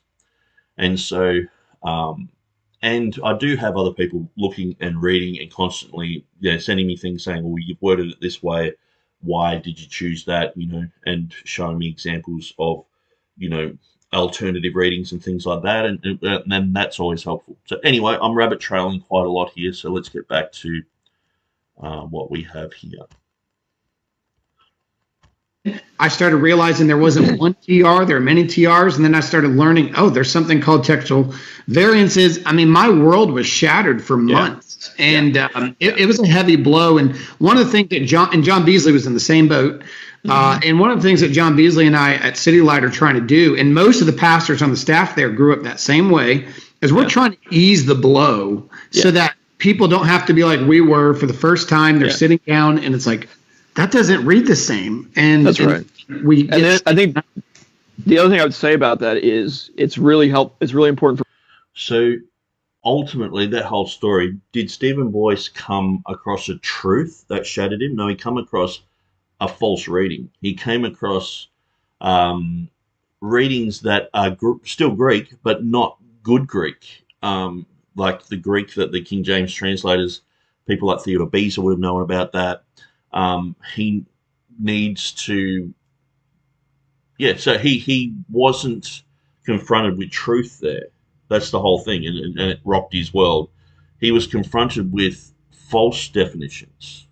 And so this is one of the reasons people say, well, why don't you follow the Geneva Bible or the Bishop's Bible? It's like, because these issues aren't clear in those Bibles. They will have those type of translations, and I don't think the scholarship was up to scratch at that time. Now, I believe the Bishop's Bible was really well done. And someone like the main translator of the Bishop's Bible, he actually had Tremelius, who was a Jewish guy who'd done a Syriac Bible. He did his own Hebrew Bible, and he actually stayed with him in England for quite a while. It's quite an interesting story, and I've got that in my Revelation 16:5 book, a tiny little snippet of that, because I had to prove that these guys were affiliated, with the English Bible, and that Beza probably would have known about the Ethiopic, because this guy did a Syriac Bible, and the earlier Syriac Bible was done by the same crew who did the Ethiopic Bible. So I was sort of linking all those things together. Like, yeah, I think you're getting my drift. And so his world was rocked. He's not eating for 3 days. It's rocked for months, not because he's found a truth, but because he's found a half truth, and that's why he's all over the place. Where this is what I find with a lot of people in the critical text camp. They'll say, "Oh, I was King James until I found this mistake in the Bible," or "I was, Textus Receptus until I found out this story about Erasmus," or whatever. And when you look at these things, it's like, well, did you really dig and dig and dig to find out if these were true? And especially if it's going to rock your whole entire world, you've really got to do the hard yards. And I've come to the point where I default that the King James Version translators are correct, because every time I've been challenged to look if they're correct or not, especially firstly by myself, I'm like, oh, I used to say, oh, it's got errors in it. King James has errors in it. And then I was challenged on those things. And the more I studied, the more I realized I was ignorant of Greek, I was ignorant of Hebrew, I was ignorant of English even. Um, and I was ignorant of translational methodology, and I had to relearn a whole bunch of stuff. And um, but now I'm challenged with lots of things. People contact me all the time saying this is a mistake, this is an error, and so I've got to step up to the plate a lot of the time with verses which I wouldn't have thought twice about many times. So I do the study, and I'm like, actually, this is like straight out the ballpark. This is a very easy verse to prove that it should be in there, and I've just gotten to the point where I default to them being correct because they always have been, always are, and so I'm like, well, and that's why I revere these guys as superior scholars, because they're right, and I've been wrong about them, and many other people are wrong about them. So I'm like, well, who am I going to trust here? Well, these guys have a good track record. And so obviously Stephen Boyce, when he had this crisis of faith over these verses, he didn't go in that direction. And the thing is too, if you, I was always sort of taught to be an independent thinker, independent scholar. I'm not saying he's not an independent thinker or scholar, because I've listened to enough of his stuff to think that he does think outside the box, and he does have people who are TR friends, and Jonathan Sheffield and the rest of it. But at the end of the day, when it comes to these issues, like, I would be embarrassed to debate someone who's like myself and then put up a list with things like Easter being a mistranslation. Like, I've done so much work on that even to the point where people like Mark Ward are like, oh, Easter's a genuine reading, and he probably wouldn't admit that it should be in the King James, but it's like, they would, and they probably wouldn't come all the way to where I'm at, but at least they wouldn't say it's a pagan festival. Like James White says it's a pagan festival. It's just illiterate.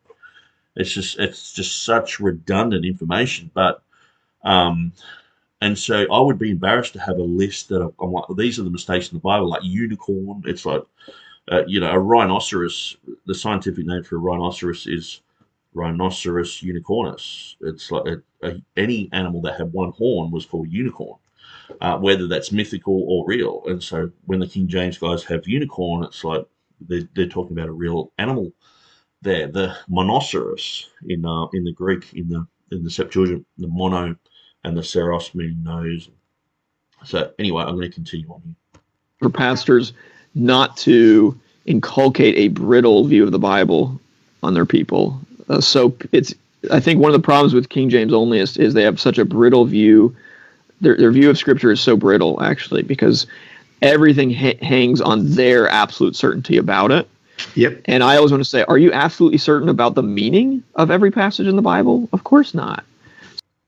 Usually the disputed passages, and there are things that I can be certain about. If you go through Revelation 16:5, I'm absolutely certain that the reading there shall be, and I will debate anyone. I'll debate Gurry, I'll debate Dan Wallace, I'll debate Bardo, I'll debate anyone on that. And if people have logical argumentation against what I've said in my book, I'll read it, I'll study it, I'll go through it, I'll take that to the mat, I'll rewrite my book, whatever, if there's new information. But it's like I've just found nothing.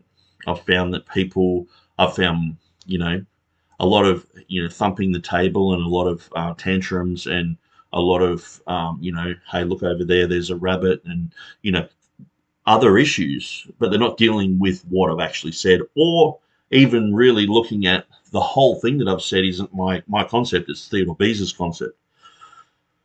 So yeah,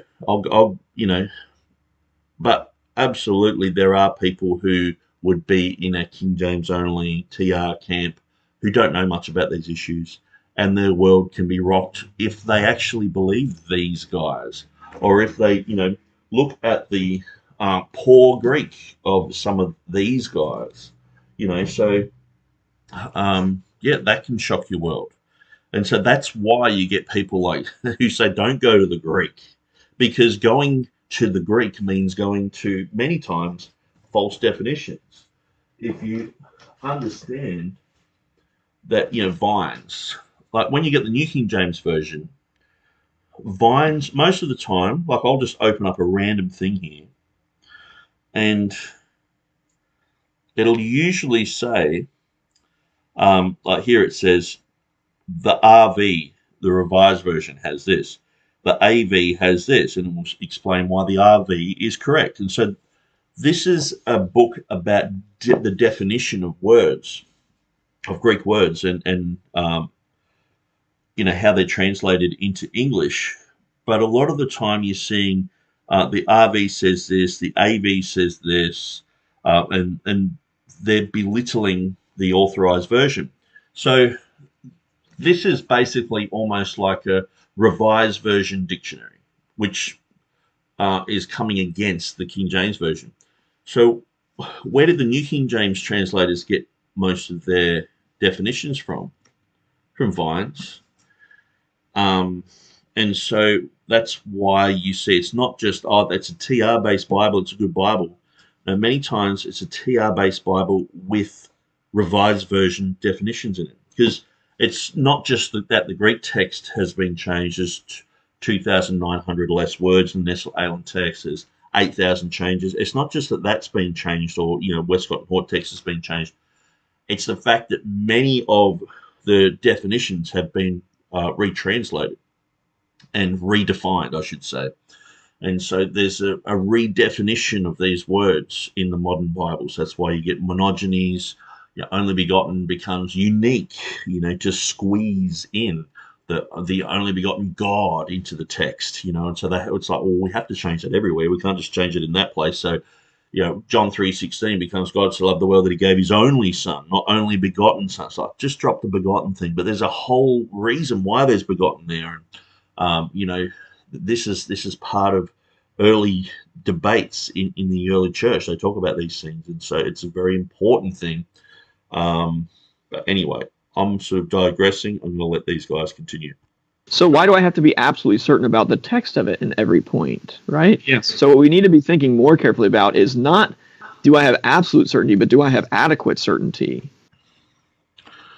So there's a difference between that you're certain that the text is a good text, or that you're certain about everything in the Bible. I'm not certain about everything in the Bible, neither are these guys, So in a sense where I read the Bible and believe that it happened, it's a whole new level if you're reading the Bible and you're not sure if those words are supposed to be there.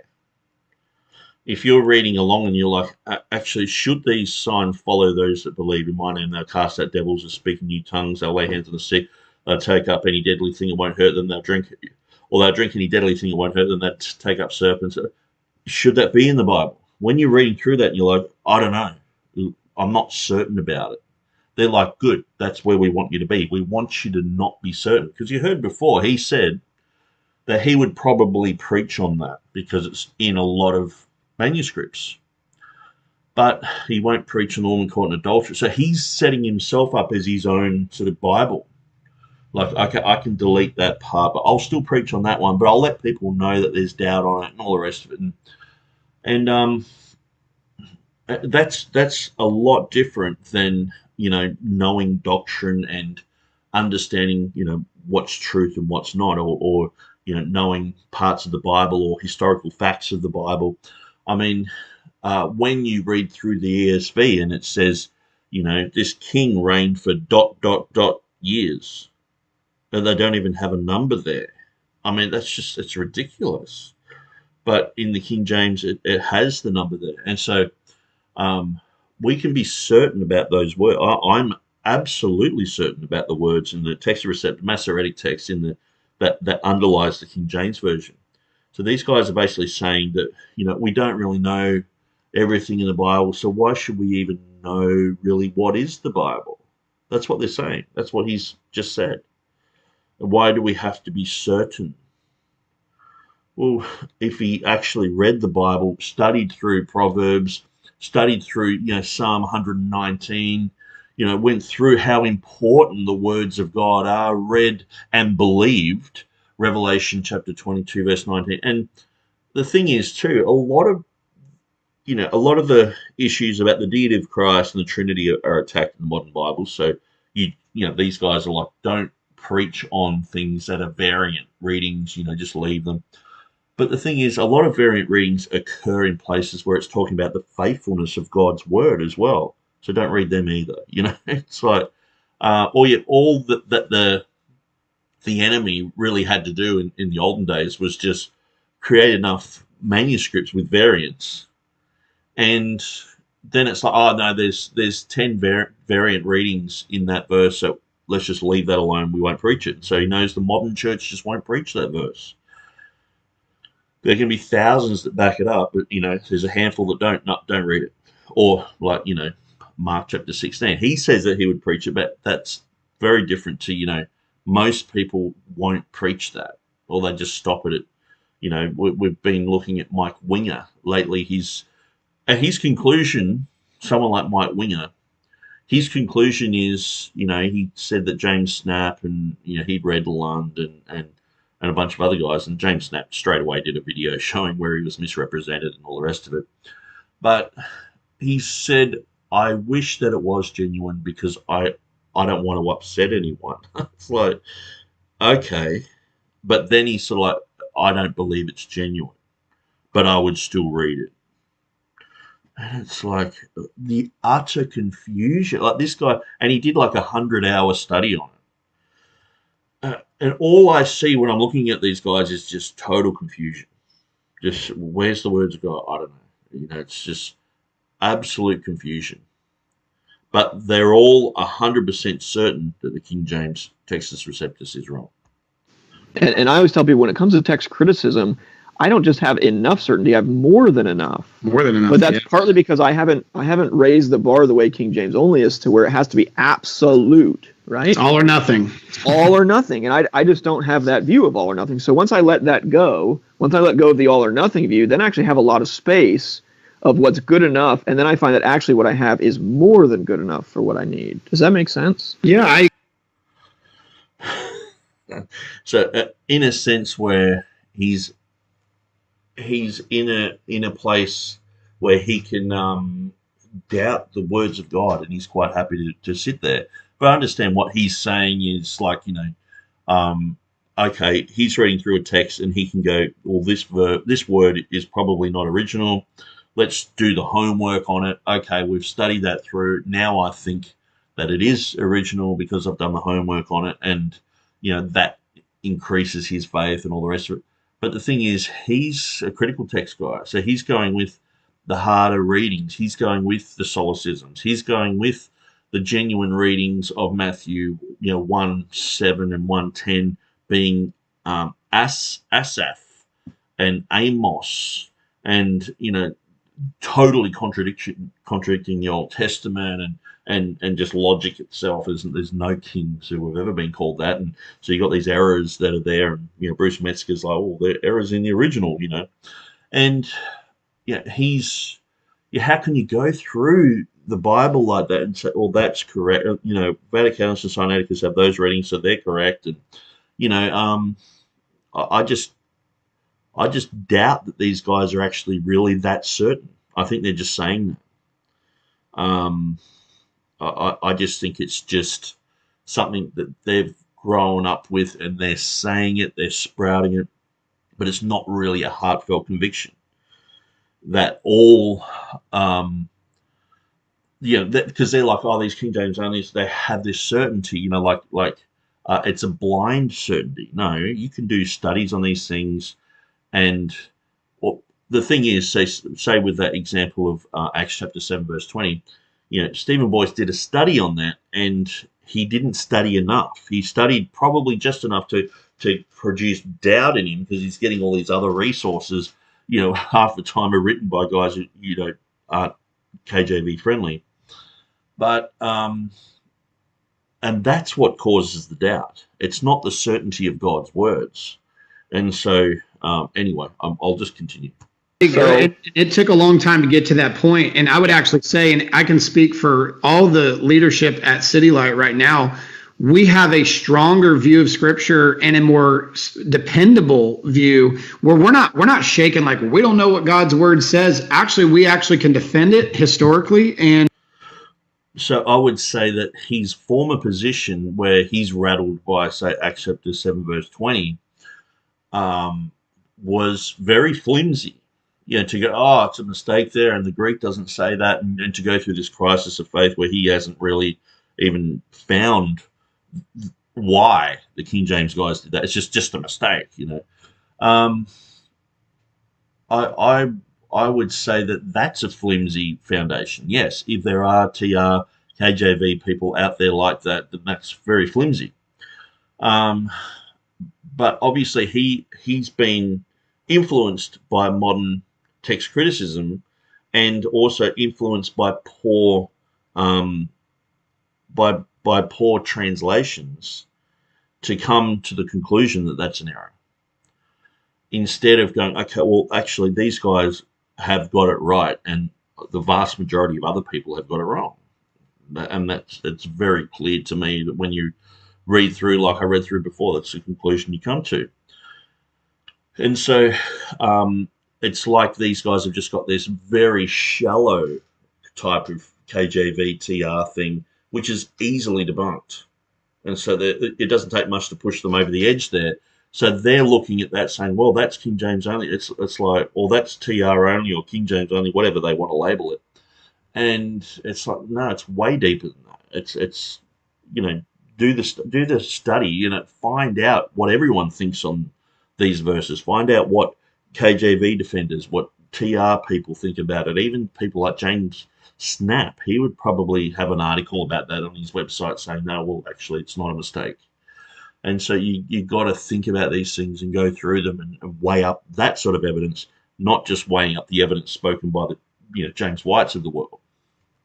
And we can also engage atheists. In the city of Seattle is a very skeptical city, and the people will take time to listen and read things that they normally would not, because we're not speaking from that absolute certainty view. And there's actually, so it's sort of like, they run into an atheist. It's like, yeah, we're not really sure.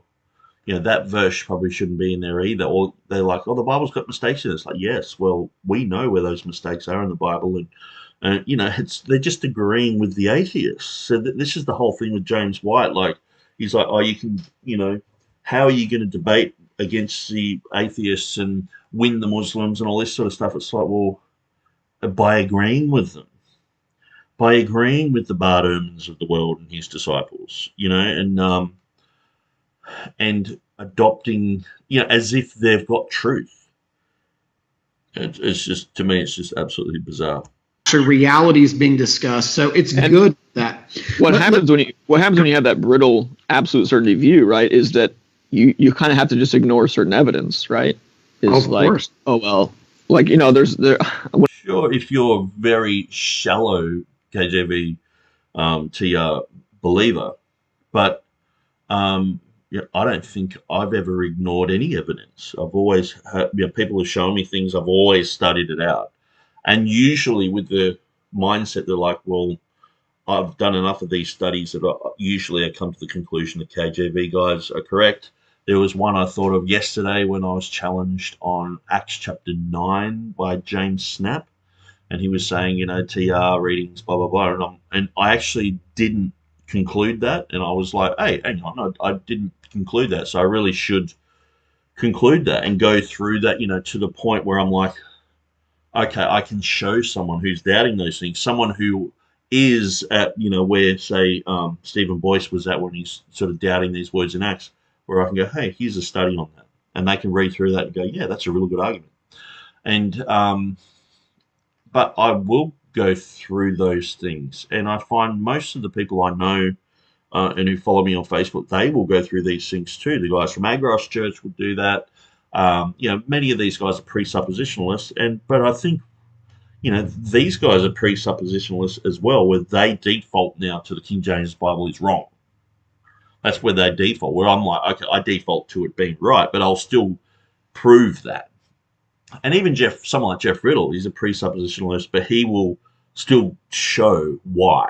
He will show that evidence where, I know some people will even attack him and say, don't show the evidence. Just say it's, but we have a Bible and it's by faith and you're either believing or you're not, that sort of thing. And I understand that type of thing, but anyway, let's continue. When I debated Jeff Riddle, I asked him about this variant in Matthew's Gospel where Stephanus' version switches the order between his 1550 and 5051 edition. And it was like, if you can't handle that in your view of Scripture, then it's time to get a better view of Scripture. Okay, so I don't know much about that. In a sense where I do know that it was switched, but I don't know much about the whole thing with Jeff Riddle and Peter Gurry.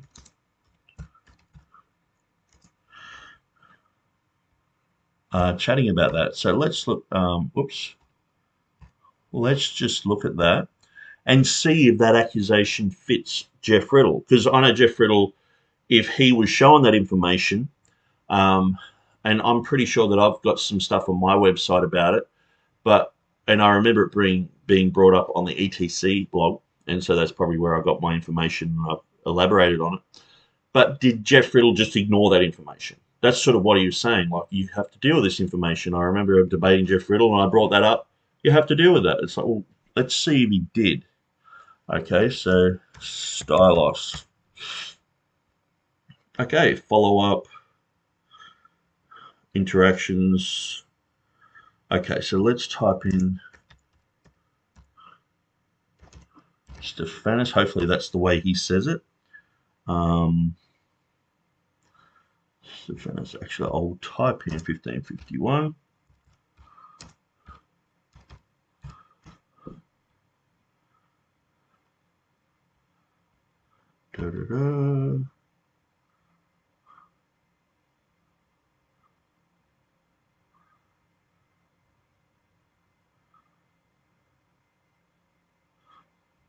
Okay, I think I've got a bit too much there. So I might just get rid of Stephanus, because sometimes that's not the way people say it.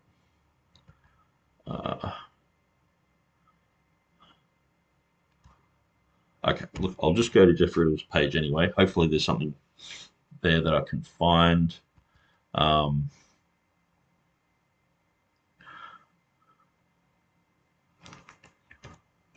51, no, it doesn't appear on that page. And we'll go to the next one, 1551. No, it doesn't appear there. So I'll probably look for that later. But that's one of the things that's like, I'm pretty sure that Jeff Riddle does deal with these things. There's hardly anything that he's challenged on that he doesn't go, okay, well, let's think about that and let's deal with that. And so he mightn't have been able to deal with that right on the spot. And I'm sure that, these guys, if I was talking to them and, you just pull out the curveball and you throw it at their head and they're like, oh, I don't know anything about it. Well, we're all like that. We all have areas where we're strong in and weak in, where we know a lot about, where we don't know a lot about. And so, but yeah, to sort of accuse, Jeff Riddle, and I'll actually rewind that little bit just to show you that that's why I did what I just did, because I felt like it was a bit of an accusation that, Jeff Riddle wouldn't do that, where I think it's the absolute opposite. He does go to the nth degree to prove things. City of Seattle is a very skeptical city, and the people will take time to listen and read things that they normally would not, because we're not speaking from that absolute certainty view, and there's actually realities being discussed. So it's good that what happens when you have that brittle absolute certainty view, right, is that you kind of have to just ignore certain evidence, right? Of course. Oh well, like, when I debated Jeff Riddle, I asked him about this variant in Matthew's gospel where Stephanus's version switches the order between his 1550 and 5051 edition. And it was like, if you can't handle that in your view of Scripture, then it's time to get a better view of Scripture. So there's quite a few things he says there. It's like he debated him. What was actually just a conversation. And that's one of the things is, it wasn't really a debate. And I felt that Jeff Riddle just got ganged up on. And James Snap was just like, your whole view of preservation isn't reality.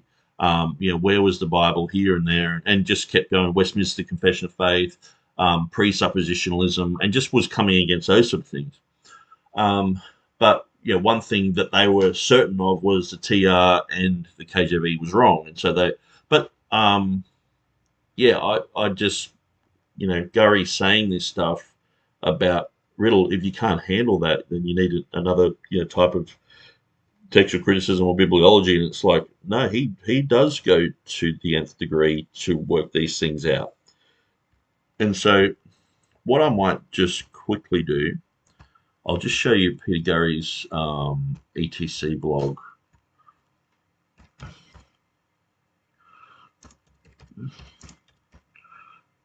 Um, 1551. Let's just see what that pulls up.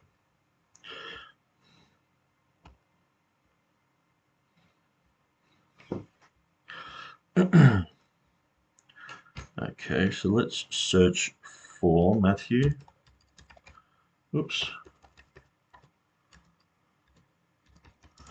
Matthew and 1551. Is there really a wife beater's Bible? Calvin's conjectures.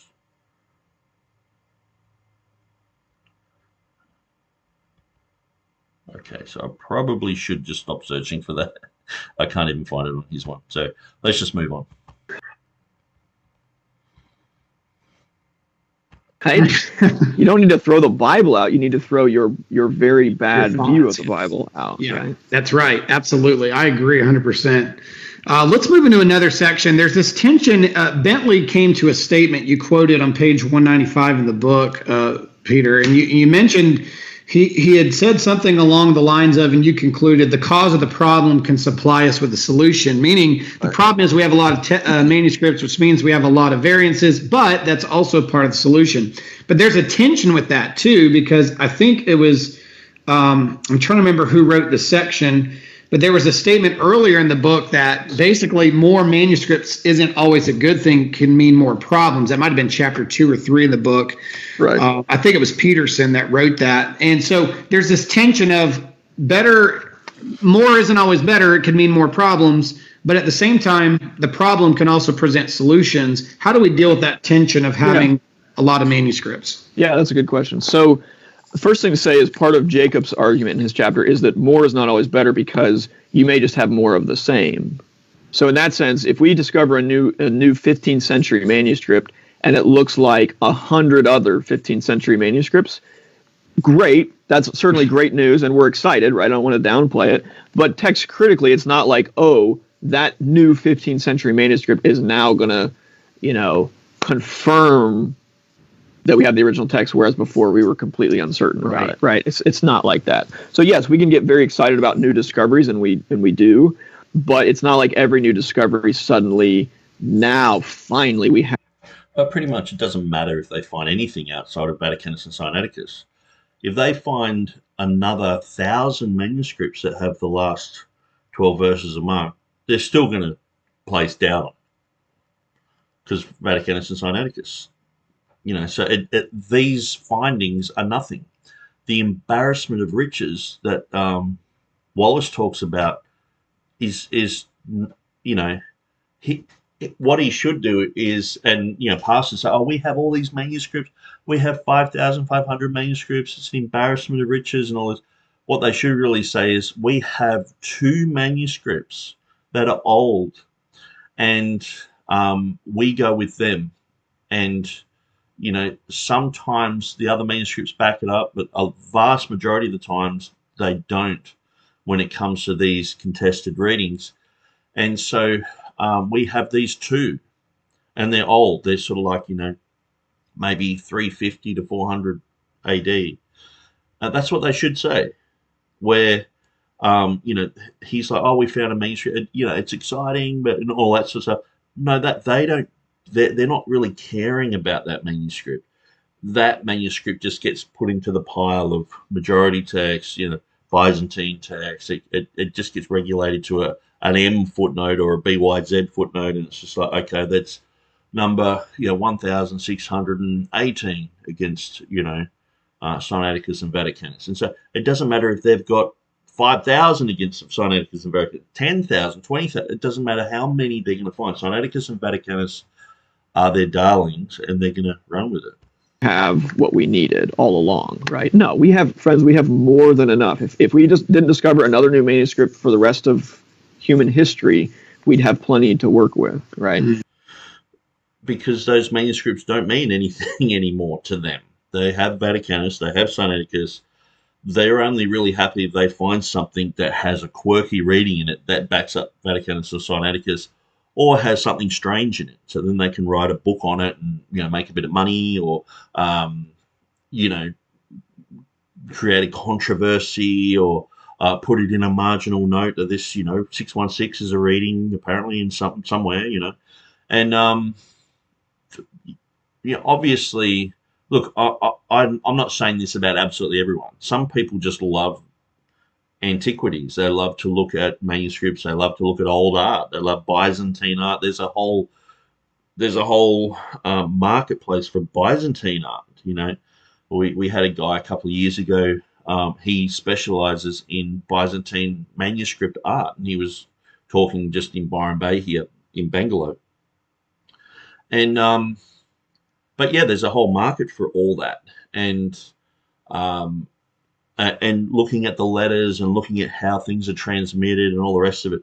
But what needs to be taken into consideration is that's all that's extant now. How much has just been lost? How much has been burnt in fires? How much has been destroyed or stolen, or just got wet and just rotted away, or just got used and fell to bits? And like we might only have like 1% of all the actual biblical manuscripts that have existed. And so, we've got fragmentary evidence, and many times we're making these huge claims on fragmentary evidence, on, tiny little, we haven't got this, 1,000, piece jigsaw puzzle sort of thing. It's like, in this example, many times you've got two pieces, one corner here and one bit up there, and it's like they're filling in the rest. Like evolutionists fill in the whole thing about, we come from Lucy, and we come from Piltdown Man, Neanderthal Man, and all these other fakes, and that they're filling in the pieces. And so it's fragmentary many times, and they don't have all the evidence. So these guys seem to think that we have all the evidence that we would ever need. I mean, sometimes, like say Revelation, there's only 4 manuscripts before the 10th century of Revelation, and they're fragmentary. And so, many times we're dealing with later information on that, and so that has to be taken into consideration. That the guys 400 years ago, 500 years ago, they had access to manuscripts that we don't have today, and will never have, and we'll never know the readings. They're gone. They're been erased from time. These guys try to make out that now we have so much more. We have this mountain of manuscript. We have probably a lot less, because I mean, if you count, from the time of Jesus up until, say, the time of Erasmus, it was manuscripts. that all the Bibles were manuscripts. So at the time of Erasmus, I mean, I understand there's the issue of availability, but he would have been looking in libraries. The only Bibles they had were non-printed Bibles, the only Bibles. So he would have been looking at manuscripts, hundreds of manuscripts. Complutensian guys, hundreds of manuscripts. Stephanus, looking at manuscripts. These guys were looking at all different types of things, and even to the point where the whole issue on Revelation 16:5 is Beza said he had an ancient manuscript, and we don't know what that is. We don't know where it is. And it's like these guys don't even know about it. They haven't even thought that, they haven't even read Beza's footnote properly. They're just like, oh, King James is wrong, and that's it. That's as deep as they're going there. But it's like, he clearly says he had an ancient manuscript, and it's like, okay, where's that and what's that? And so there's so much that's been lost. But these guys are sort of making out that we've got all this information. No, a lot of it's lost, and that's why there is some merit to someone like Jeff Riddle saying, yeah, well, we can trust these guys back then because they are closer to a lot of these manuscripts that we no longer have access to. These guys are talking about extant, what we have in our hands today, what we have, but back then they had a lot more. They mightn't have had access to every manuscript in Mount Athos, and obviously when you regulate a whole thing like Byzantine pretty much to BYZ or majority text or whatever to a footnote, sometimes it's like 1,000 manuscripts. Obviously they're pretty cohesive, and you can have 10 representatives of the Byzantine text, and you've pretty much got 99.9% of Byzantine texts. You know what I mean? I'm only just throwing those numbers around. I'm not saying they're absolutely accurate, but it's just to prove the point that these guys regulate those type of things to just a marginal note of BYZ or majority text. And so it doesn't matter if they find another 2,000 Byzantine texts. They're pretty much probably going to say the same thing. So that's the whole argument is, Erasmus and Beza, so they didn't have access to all the manuscripts that we have today. Well, all the manuscripts that you guys reject. You guys only deal with about 50 manuscripts. And sometimes when there's a minority reading in the TR, you might go to the majority text and say, this doesn't have it, this doesn't have it. This is like Revelation 16:5 and Stephen Boyce is like, all of these there don't have that reading. It's like, well, if you understood Old Testament Hebrew nomina sacra and how they translate it, you would understand how they would have worked that into the Greek text. But I can't teach I can't prepare these guys before a debate to know about nomina sacra and things like that. Even though he did say that my book was the best one on nomina sacra that he'd read, James White said it's the worst thing that he's read. It's quite interesting. Anyway, let's continue. I always try to remind my students that it only takes one good manuscript to end up with a good text of the New Testament, right? And I just happen to think that we have a lot of good manuscripts that have good texts. Yes. It's just that they're not perfect texts, right? And so that then leads to the work of text criticism. So in terms of the argument that Bentley's making, though, there's certainly it's not an infallible principle that more manuscripts is necessarily better, and I don't think that's what he's saying. But rather, he's saying because he's saying that the differences in our manuscripts can, for example, become a way that we can relate them to each other. So the work that I did in my dissertation all about trying to relate the texts of manuscripts to each other using their differences. And the better we can relate their texts to each other, the better we can know which ones have good texts and which ones have not as good texts, right? Mm-hmm. And so the variants themselves can actually be a way of do this. I use the example sometimes of a family tree. If you want to know who your great-great-great-grandparents are, it helps you to be able to distinguish your aunt from your sister, right? Okay. And then your aunt from your great aunt, and your great aunt from your grandpa, okay? And the better you can know where each person in your family fits in the family tree, the better chance you have of getting back to the, farther up the tree. Which is really quite bizarre, because one of the main arguments you hear James White saying, Stephen Boyce saying, most of these guys say, is that Vaticanus is related to I think it's P75. That's an early. They both have an early exemplar that's non-existent anymore. It's a bit like the, monkeys and humans are related to an ancient primate, but we don't know where that is anymore. So it's like this missing link sort of thing. But there's enough similarities, and it was Taylor DeSoto, and I'm actually going to go there. Let's have a look at that. Let's see if I can search properly this time. Taylor DeSoto, P75, Vaticanus. Yeah, this clean transmission from P75 to Codex Vaticanus. And it's a little bit long. I might just read it. I think I have read this before. But author's note, in the first draft article, I was responding to the claim that P66 and P75 had a clean transmission of Vaticanus. Dr. Boyce informed me that he was making the claim that only about P75. So the article has been edited for that. Okay, so introduction. In a recent YouTube debate between Jeff Riddle and Stephen Boyce, the claim was made that P75 has a clean transmission up to Vaticanus, spanning the 150-year gap between the two. This occurs around the 24-minute mark on the video, which can be found here. So this is youngtextlessreformed.com. In the article, I want to present to my reader with information regarding this particular claim. In order to frame this discussion, it is important to discuss what it means for a manuscript to have a clean transmission to another manuscript. This isn't defined at all in the debate, but is a critical component of Dr. Boyce's presentation. I really enjoy Taylor DeSoto's material. It's very good. The problem with this claim is first that Dr. Boyce does not define what he means for a manuscript to have a clean transmission.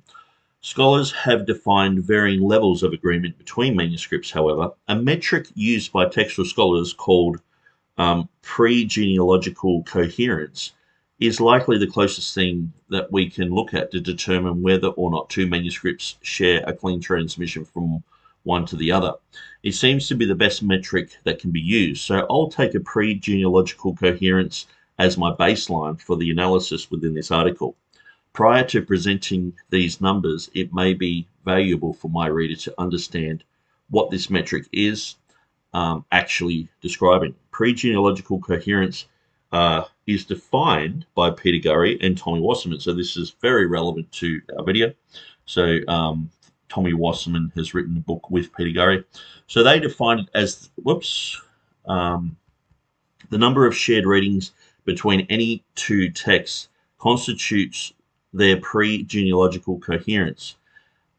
This is expressed as a percentage of number of places where the two witnesses are comparable. So that's Gurry and Wasserman, a new approach to New Testament textual criticism, page 137.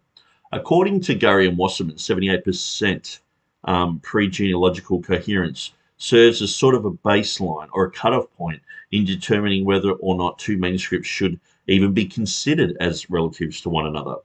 And he's got 45 there as, I guess, there's a footnote at the bottom.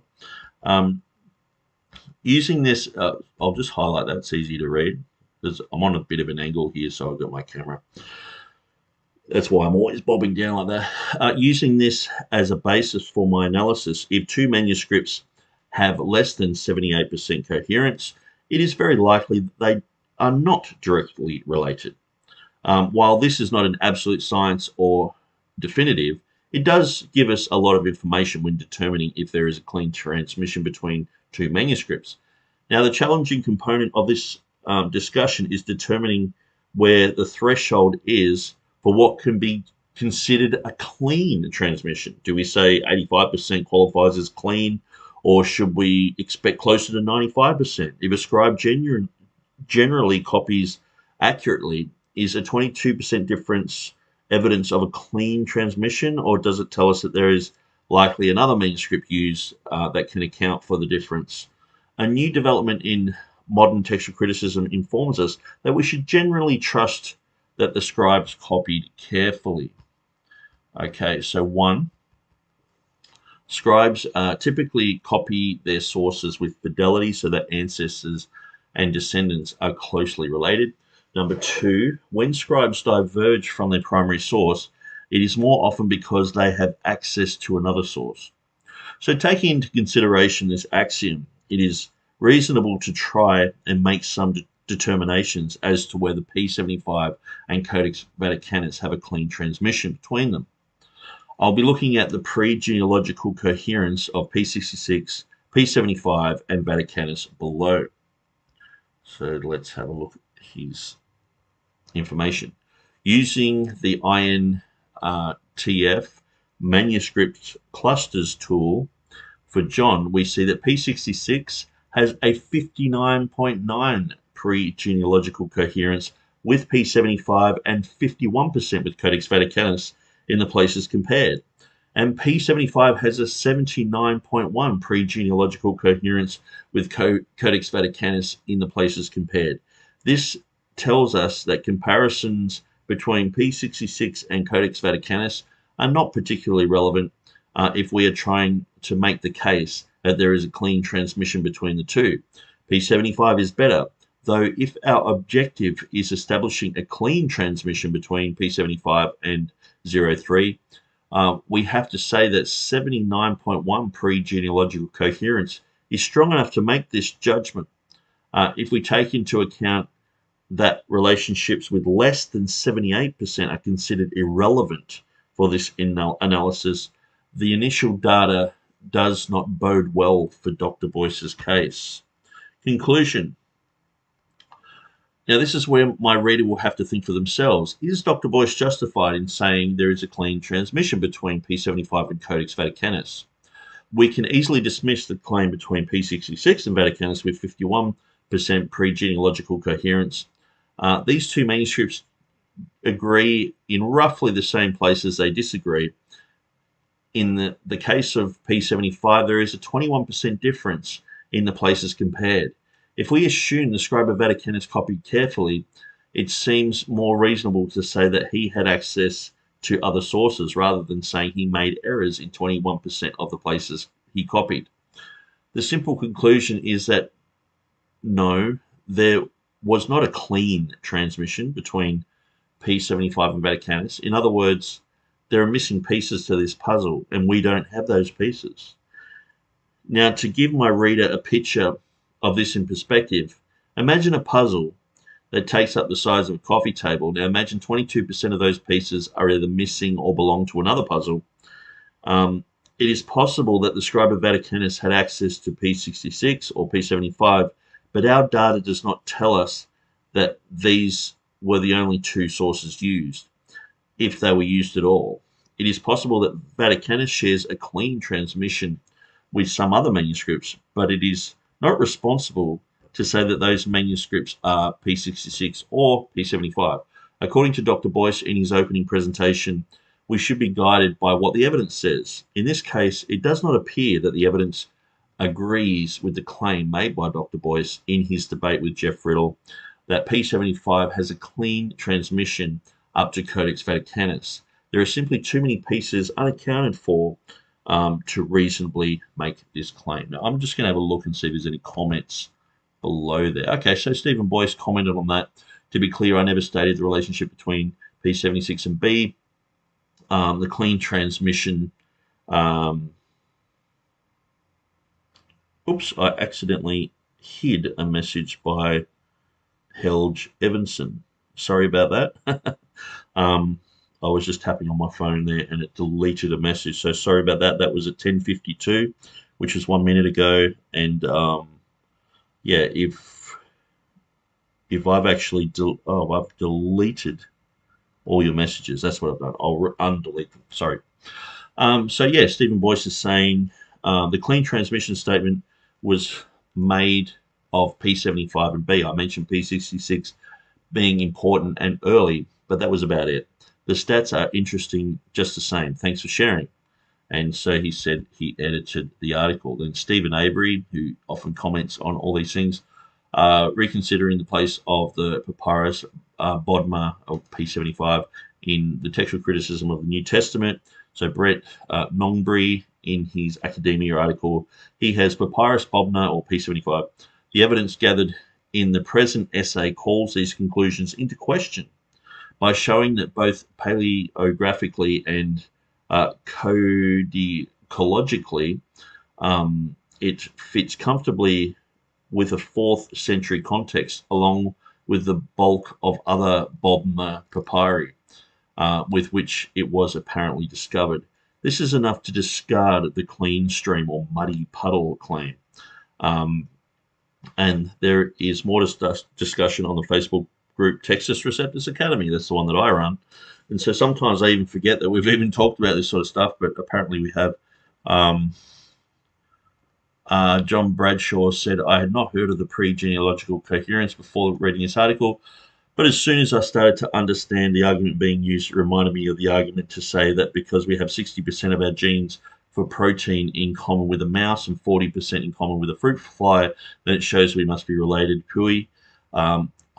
I might have some hydrogen in every cell of my body, but that doesn't mean I'm related to the sun.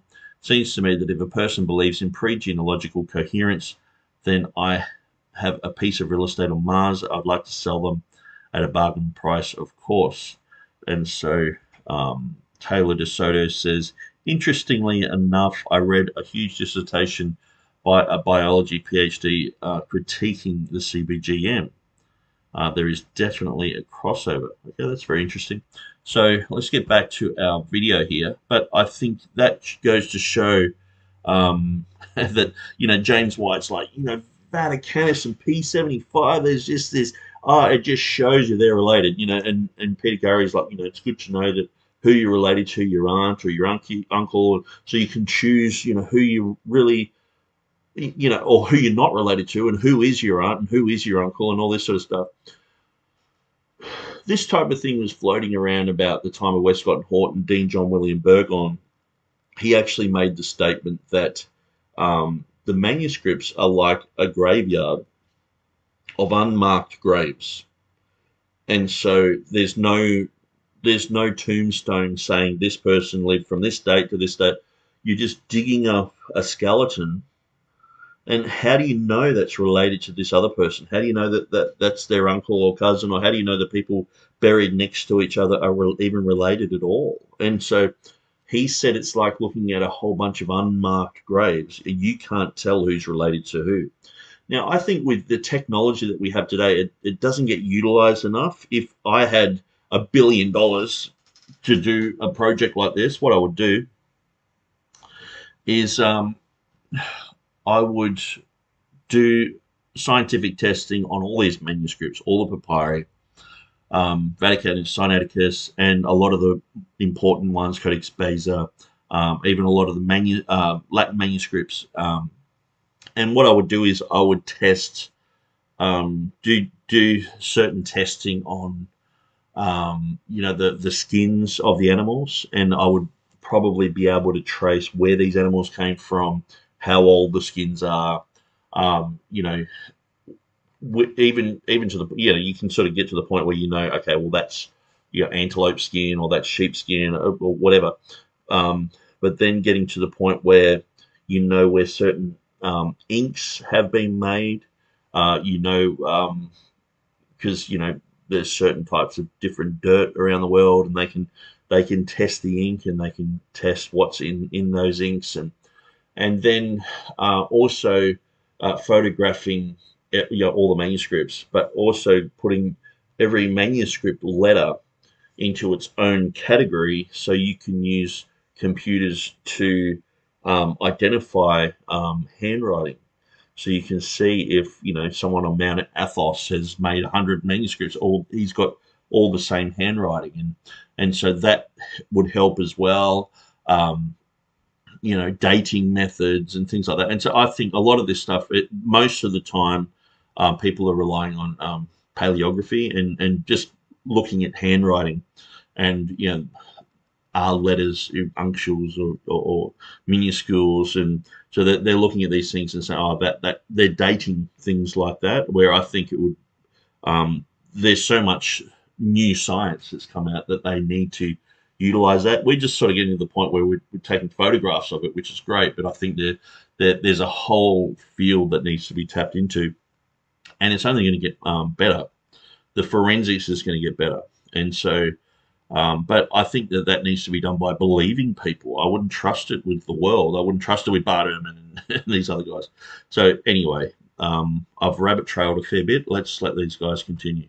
So same thing with this. The better we can relate text to each other, the better chance we have of knowing which ones are the most important, which ones are not the most important manuscripts. Does that make sense? Yeah, it does. And I think actually Bart Ehrman makes a statement similar to that. And I don't even know if it was in his book or if it was in the margin or in the back. I can't remember. But he talks about the connection, and this is a big one, of P75 and Vaticanus, the connection there, and that there seems to be, they weren't direct descendants, but that they were attached to a similar stream, kind of like that tree you just talked about. And that's significant because we're talking about early, I think Stephen Boyce probably around this time, because it looks like Peter Gurry's just had the conversation with Jeff Riddle. That's about the time the article got written. So Stephen Boyce has probably just read what we just read by Taylor DeSoto.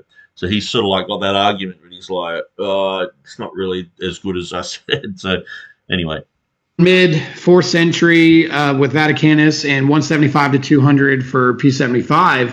That's significant. So is that kind of like what you're referring to? Those attachments are important and they actually help us? Yep. So we actually use the differences between manuscripts to help better relate them. So, for example, if 3 manuscripts all have some really quirky reading, and we know it's a quirky reading, we know it's not original, okay? That weird non-original reading is still really valuable to us as text critics because it tells us that those 3 manuscripts have a closer relationship to each other than they have to the rest of the manuscript tradition, right? So in other words, back to the family tree example, it can be helpful to know that your weird Uncle Bob is weird Uncle Bob. Does that make sense? So, and the difference is the things that make Bob weird are actually, even though they're not the original, they're not the great-great-grandparent that you're looking for, they can still be helpful for you in saying, well, we know Bob's not my great-great-great uncle or great-grandpa. Does that make sense? Let me ask you this with a specific codex. Is that why people still continue in textual criticism? Because this manuscript gets asked about all the time is Codex D. Yeah. Is that why that one is considered a valuable manuscript? Because it does have some of those Uncle Bob moments, if you want to talk. That is the best description of Codex Beza ever. Codex Beza is absolutely the weird Uncle Bob of the New Testament manuscripts. It's still valuable. The other thing with Codex Beza is that it's still 5th century, so it's real early, right? You're right. And precisely because it is pretty weird, it attracts a lot of interest, right? Just like Uncle Bob does at the family, at the family reunion. But even then. If you know that Uncle Bob, sorry, I keep having to use this illustration, but if Uncle Bob is your Uncle Bob, he's still closer related to you than your great-great-great-grandfather, right? Sure. And so, sorry, maybe reversing the analogy now, but Beza is 5th century, and therefore temporally it's still closer to the autographs than, say, a 15th century manuscript, right? Sure. So all things being equal, which they are not always equal, especially with Beza, all things being equal, we might be more interested in what Beza says, at least when it's not being weird, than we are in what a 15th century manuscript says. I know it has some weird. Yeah, oh yeah, it does. And I think that's so interesting how the uniquenesses of some of these manuscripts. Like I have a facsimile in here of Codex W sitting right over here, and it's got that Freer Logion reading at the end of Mark, and it makes it unique. Jerome references a similar reading in a manuscript if it was, or maybe a potential similar one. Those do make them unique, but they help us, and that's your point. They actually do help us. It's not a bad thing. And the other thing, Stu, to keep in mind is if all we had was Codex Beza, we would think that's what the New Testament said, right? But because we have so many other manuscripts, the weirdness of Codex Beza is that much clearer. Is that to us? Is that, you know what I mean? It's that much clearer that, hey, this is, in my opinion, this is a textual outlier. Which is why we should reject Vaticanus and Sinaiticus. It's like, it's just a no-brainer. These guys are, talking about this other text like, it's so weird and all the rest of it. Well, Vaticanus and Sinaiticus have those weird readings in them and have lots of mistakes in them and have Jesus dying by being stabbed, and quirky readings. And so these things should, just as much as these guys reject Codex D, we should reject Vaticanus and Sinaiticus. These guys are shocked that we look at those manuscripts with such doubt and such disdain, but they look at manuscripts like that with disdain and doubt. They just need to come a little bit further. They need to raise their standards a little bit higher and look at these manuscripts and go, yeah, there's lots of corruption. At least agree with Dean Burgon on these issues of Vaticanus and Sinaiticus. And so, especially when Beza, like for example, Beza is the only Greek manuscript that has the reading that Jesus becomes angry in Mark 1:41. Yes. And I just think I think it's nuts, frankly, to follow it there. Given what I know of the character of Beza, that Beza, when it is by itself or in a small group of other manuscripts, it is exactly that. It's weird. Okay, so he just said it's weird and it's nuts to follow it. And so that's going to become important in just a second. Like, why would I follow it, Mark 141? Doesn't Dr. Ehrman use that example all the time? Yeah. Now, he's not Dan Wallace, I think, is pretty convinced that the Beza reading there is original. And it's usually... So, okay, so... Just amazes me, these guys, So Stephen Boyce is like, Bart Ehrman isn't he one of the nutty guys who believes that? And yes, that's true. And then here we have Gurry, saying it's nuts and all the rest of it, and it's like, but Dan Wallace, that book behind his head there, Myths and Mistakes, is forwarded by Dan Wallace. These guys, he's a student of Dan Wallace. These guys look up to Dan Wallace as a guru, as the James White. And so the amazing thing is, like someone like James White, he disagrees with Dan Wallace on Father forgive them for they know not what they do. Now there are loggerheads over that. One thinks it should be in there. The other one, James White doesn't think it's genuine. Dan Wallace thinks it is genuine. And so they will talk to Bart Ehrman about it. And it's like these guys, they're both considered the gurus, but they have these differences. But then you have Dan Wallace, who, when they're talking about the concepts and the principles of following Codex Beza, it's like, oh, it's nuts, it's crazy. Who would follow that? You have to be, an idiot. And then it's like, oh yeah, Dan Wallace follows.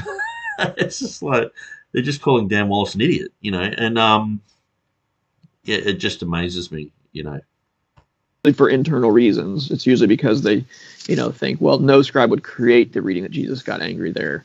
And that's a legitimate argument. Sure. But I just think, at least in terms of external evidence, why would I ever follow Beza when it's all by itself like that? Like, I just have every reason to ignore Beza. Okay, so what about when Vaticanus, nothing follows Vaticanus in a reading, or nothing follows Sinaiticus in a reading, or it's only just those two, and everything else has, like the last 12 verses, not just one word, not just a few letters, 12 verses a month. That's the thing. These guys are just inconsistent with their methodology. James White's often saying, TR people are so inconsistent and all the rest of it. Well, these guys are all over the place. And sometimes they're, the Comma Johanneum is strong in the Latin but weak in the Greek, so delete it. But then the last 12 verses of Mark, it's strong in the Greek. It's strong in pretty much everything. Delete it. It's not in Vaticanus and Sinaiticus. We have 1 Timothy chapter 3 verse 16 with the reading of Theos being God. That's strong in the Greek, but it's weak in the Latin. Delete it. It's like they're all over the place. These guys are just, it's just all over the place. And as you can hear, 1 minute they're like, who would follow that? It's like, well, the guy who taught me follows that. Or doesn't Bart Ehrman follow that? Yeah, Dan Wallace is just as bad.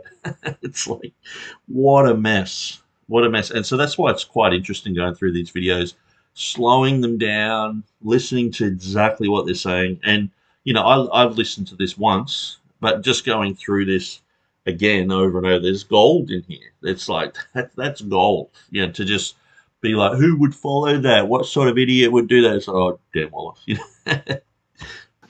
Yeah, it's an amazing thing how you see readings like that, but they make us think at least. And thankfully God has blessed us with these, and I think that's the main point, is we have so many manuscripts, and many of them in the early stages now, with papyri in addition to a lot of the uncial texts, and then you have it spread out all over the world. You have older Byzantine gospel readings like in Alexandrinus that are connecting in places in that part of the world. I mean, so there's so much. God has given us a rich amount of manuscripts so that we're not left with just like we have a better scenario than even a lot of the Quran, because they have one stream, they killed a second, and whereas we have numerous places in the world, then we have patristic writers, we have church fathers citing it, and it's like, wow, we have an abundance of wealth in this. We do. No, we do. And that's why text critics will often speak about the blessing and the curse, right? The blessing is we have a lot of material to work with. The curse is we have a lot of material to work with, right? So as a Christian, the blessing is, yeah, exactly that. I don't think there was some concerted effort to tamper the New Testament text that succeeded. We have various streams and various manuscripts, and even if somebody had tried, and in fact, probably there were people that did try, like Marcion to some degree, or Codex Beza probably is some kind of, if not that scribe, someone before him, some kind of concerted effort to edit the text of the New Testament, at least in the Gospels and Acts. And, it didn't work. It didn't. This sort of comes against what James White frequently says on his show, that there was no conspiracy against the Bible. I mean, obviously there was, and I'm not talking about Area 51 alien conspiracy, because the word conspiracy is just loaded with rubbish. But basically a concerted effort to pollute the Bible, or even in Paul's days, like people are writing letters in my name, and just be careful.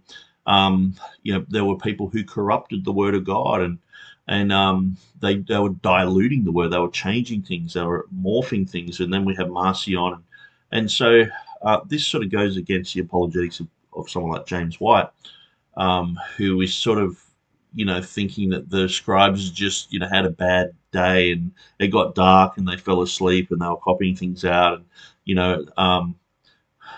and but you look at Codex Beza, he will admit Codex Beza is like the living Bible of the church, but it's like, couldn't he see that there are deliberate changes and corruptions and things like that? And so, yeah, it does tend to go against what James White frequently says, and he tends to downplay that whole thing. It's like variants appeared not on purpose, but they're just mistakes, spelling mistakes and things like that. There's no deliberate variance.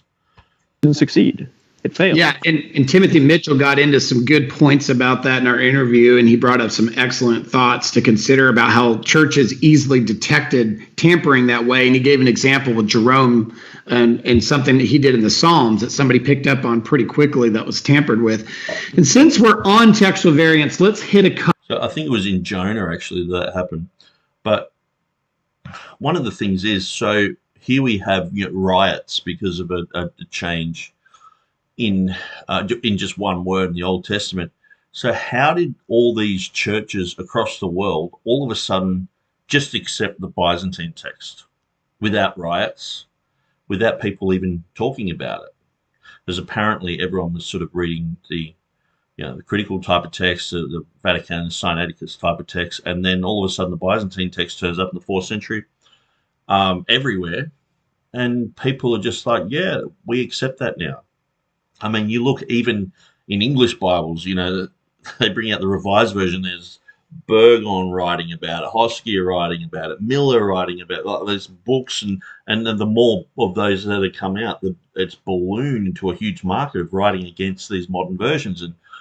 But there's just nothing about the Byzantine text just turning up. Wouldn't you think it's more logical to go, okay, well, the Byzantine text was already there, and that it's just that the manuscripts have been destroyed or burnt or faded away. And so we see that the times of persecution around the 4th century that had stopped in certain areas, and so manuscript preservation was it was easier after then. So wouldn't it make more sense to think along those lines? You know what I mean? Anyway. Couple of these. And I know that people can get emotionally attached and charged in some of this, so we recognize that. But people keep asking questions. When are we going to see some of the variances dealt with? So that's exactly what we're going to do here. And since we've just discussed a couple of them, there's one that's just been recently brought to people's attention in the new update of the Nassau and Allen 28th edition. And in fact, Elijah Hickson wrote on this and asked questions about consideration because he's over there with Tyndale, and they didn't make this change in their text. In 2 Peter chapter 3 and verse 10. And in fact, Peter, when I was debating Nick Sayers recently on his work on Revelation 16:5 and my work on John 7:53 through 8:11, he basically called our position hypocritical on conjectural emendations because of 2 Peter 3:10, which I don't think he can make the same argument because the reading is in Coptic in 2 Peter, but they're basically saying you guys are being hypocritical about these. Okay, so this is one of the things that sort of amazes me. Like, I gave Stephen Boyce a PDF of my book, and he said he'd read it and gone through it, but surely he would have seen the information I had there of how many times this was quoted in the Latin. And the thing is, if you have a Latin Bible with a commentary, it doesn't discredit that Latin text from being a Bible just because it has a commentary tagged onto it. There are places where it's in the text, et eris, in the Latin, the Revelation 16:5 reading, and in the commentary. There are other places where it's just in the commentary, and so it's in the text, it's in the Latin. And so, he's like, oh, it's in the Coptic, so you can't really call it a conjectural emendation. And so I might actually just quickly, where would I have that information?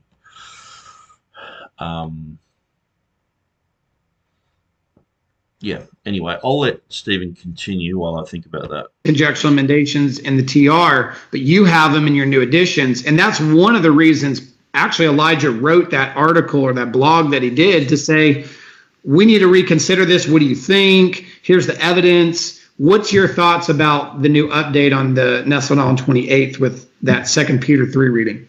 Yeah, so Tommy and I discuss this reading because it does get a lot of attention.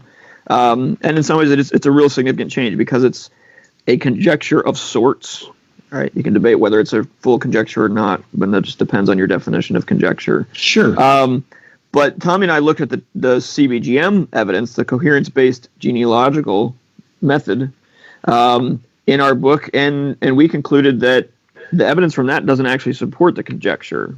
It actually offers some challenge to it. So I think the decision on 2 Peter 3:10 on the part of the editors was really was one that was not made because of the strong evidence of the CBGM, but rather they felt that the reading as it was found in the Nestle 27 just makes no sense.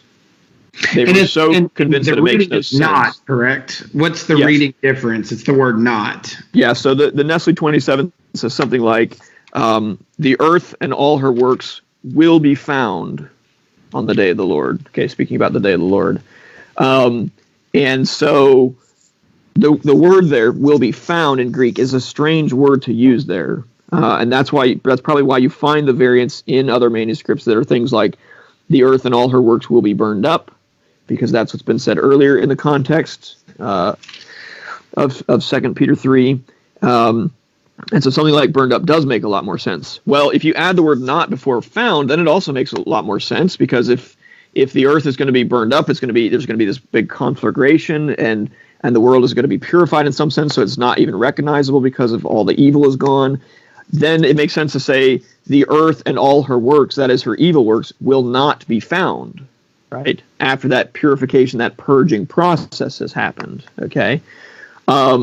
So the editors of the Nestle 28 just felt like the reading as it stands of will be found just doesn't make sense. And if you find the word not in a Coptic manuscript and in a few Syriac manuscripts, as we do, they thought that must be the original reading, and then that just dropped out. And then scribes found this reading without the word not, and they had to make some sense of it, so they changed it to things like will turned up, right? Okay, so for them, it's an argument about what variant best explains all the others, and in their view, the variant that best does that is this word, is the reading with the word not. Does that make sense? Yeah, it does. So, do I think that's the right decision? No, I'm not convinced Okay. yet. I think the variant will be found is indeed difficult. It's a very difficult reading, but it's not impossible. It's not actually complete nonsense. It can be made sense. And that's even something I said to Nick numerous times, is that, well, we're looking at, there is evidence in the textual data. It might not be Greek, it might be Coptic Syriac, whereas in Revelation 16:5, you don't have any language. He claims there is an Ethiopic, and I showed him how it's not the same, even in the Middle. If you want to know about the Ethiopic and Stephen Boyce's claims, you can go to my YouTube channel and just go to playlists. And I've got about 6 videos that deal with things that Stephen Boyce talks about in the debate. It's not exhaustive. There's quite a lot of other things that he says in the debate, especially about the woman caught in adultery, that I might go through and do later on. But it deals with the Ethiopic. It deals with him bringing up, things about the King James, and pretty much everything that he brings up. He brings up like about 6 side issues, and clearly I show in those videos that he's wrong.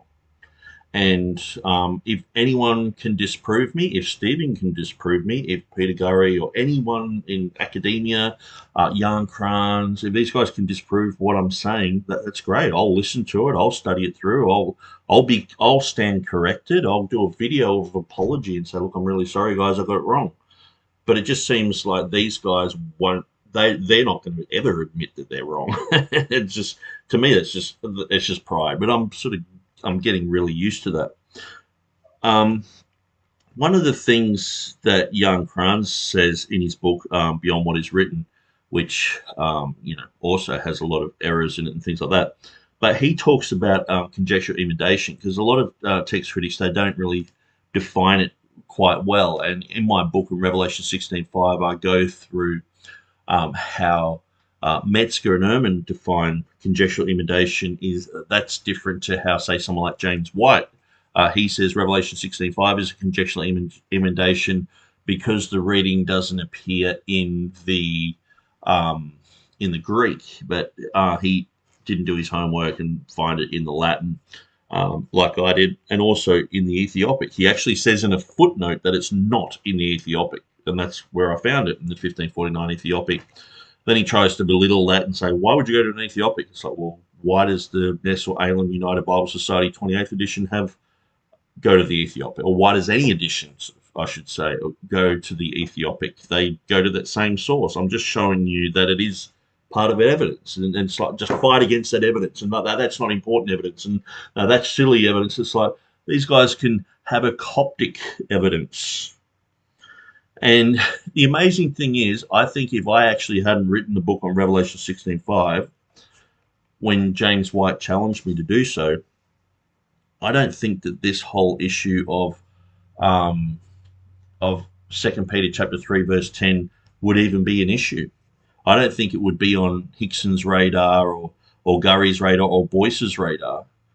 It would just be another one of those ignored things on a Jeff Riddle blog somewhere in cyberspace, that it's like, oh, he's a King James guy. Let's not look at his things. Let's not evaluate his things, because he says that, and also James Snap, he's like, well, it's conjectural emendation, and I just started talking about that and going, and it was James White who actually said, well, Nick Sayers is saying that it's conjectural emendation, and he's like, and he was cornered on that, because he's basically, in my book, I go through how many times he's sort of saying that we don't like truth.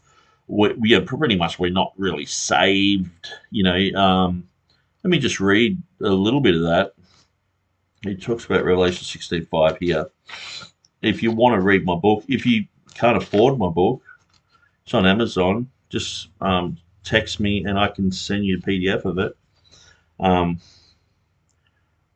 He's like, I would like to provide an expanded discussion of a textual error in the King James Version for those who demanded a single example of error in the KJV. I have taken time to obtain photographic evidence for my argument in fulfillment of my old adage, a picture is worth 1,000 words. So for the King James Version advocate who wishes to make his case, here is a text that I would present as an irrefutable example of an error in the King James Version. And he says, no manuscript evidence to support this conjecture. He says it's conjecture. For the KJV advocate, there is simply no way out of this problem. Those who appeal to the Byzantine text type are refuted, for it clearly reads hot osios. Those who appeal to the majority text, they flounder on the same reality. Then it's like, where does he say?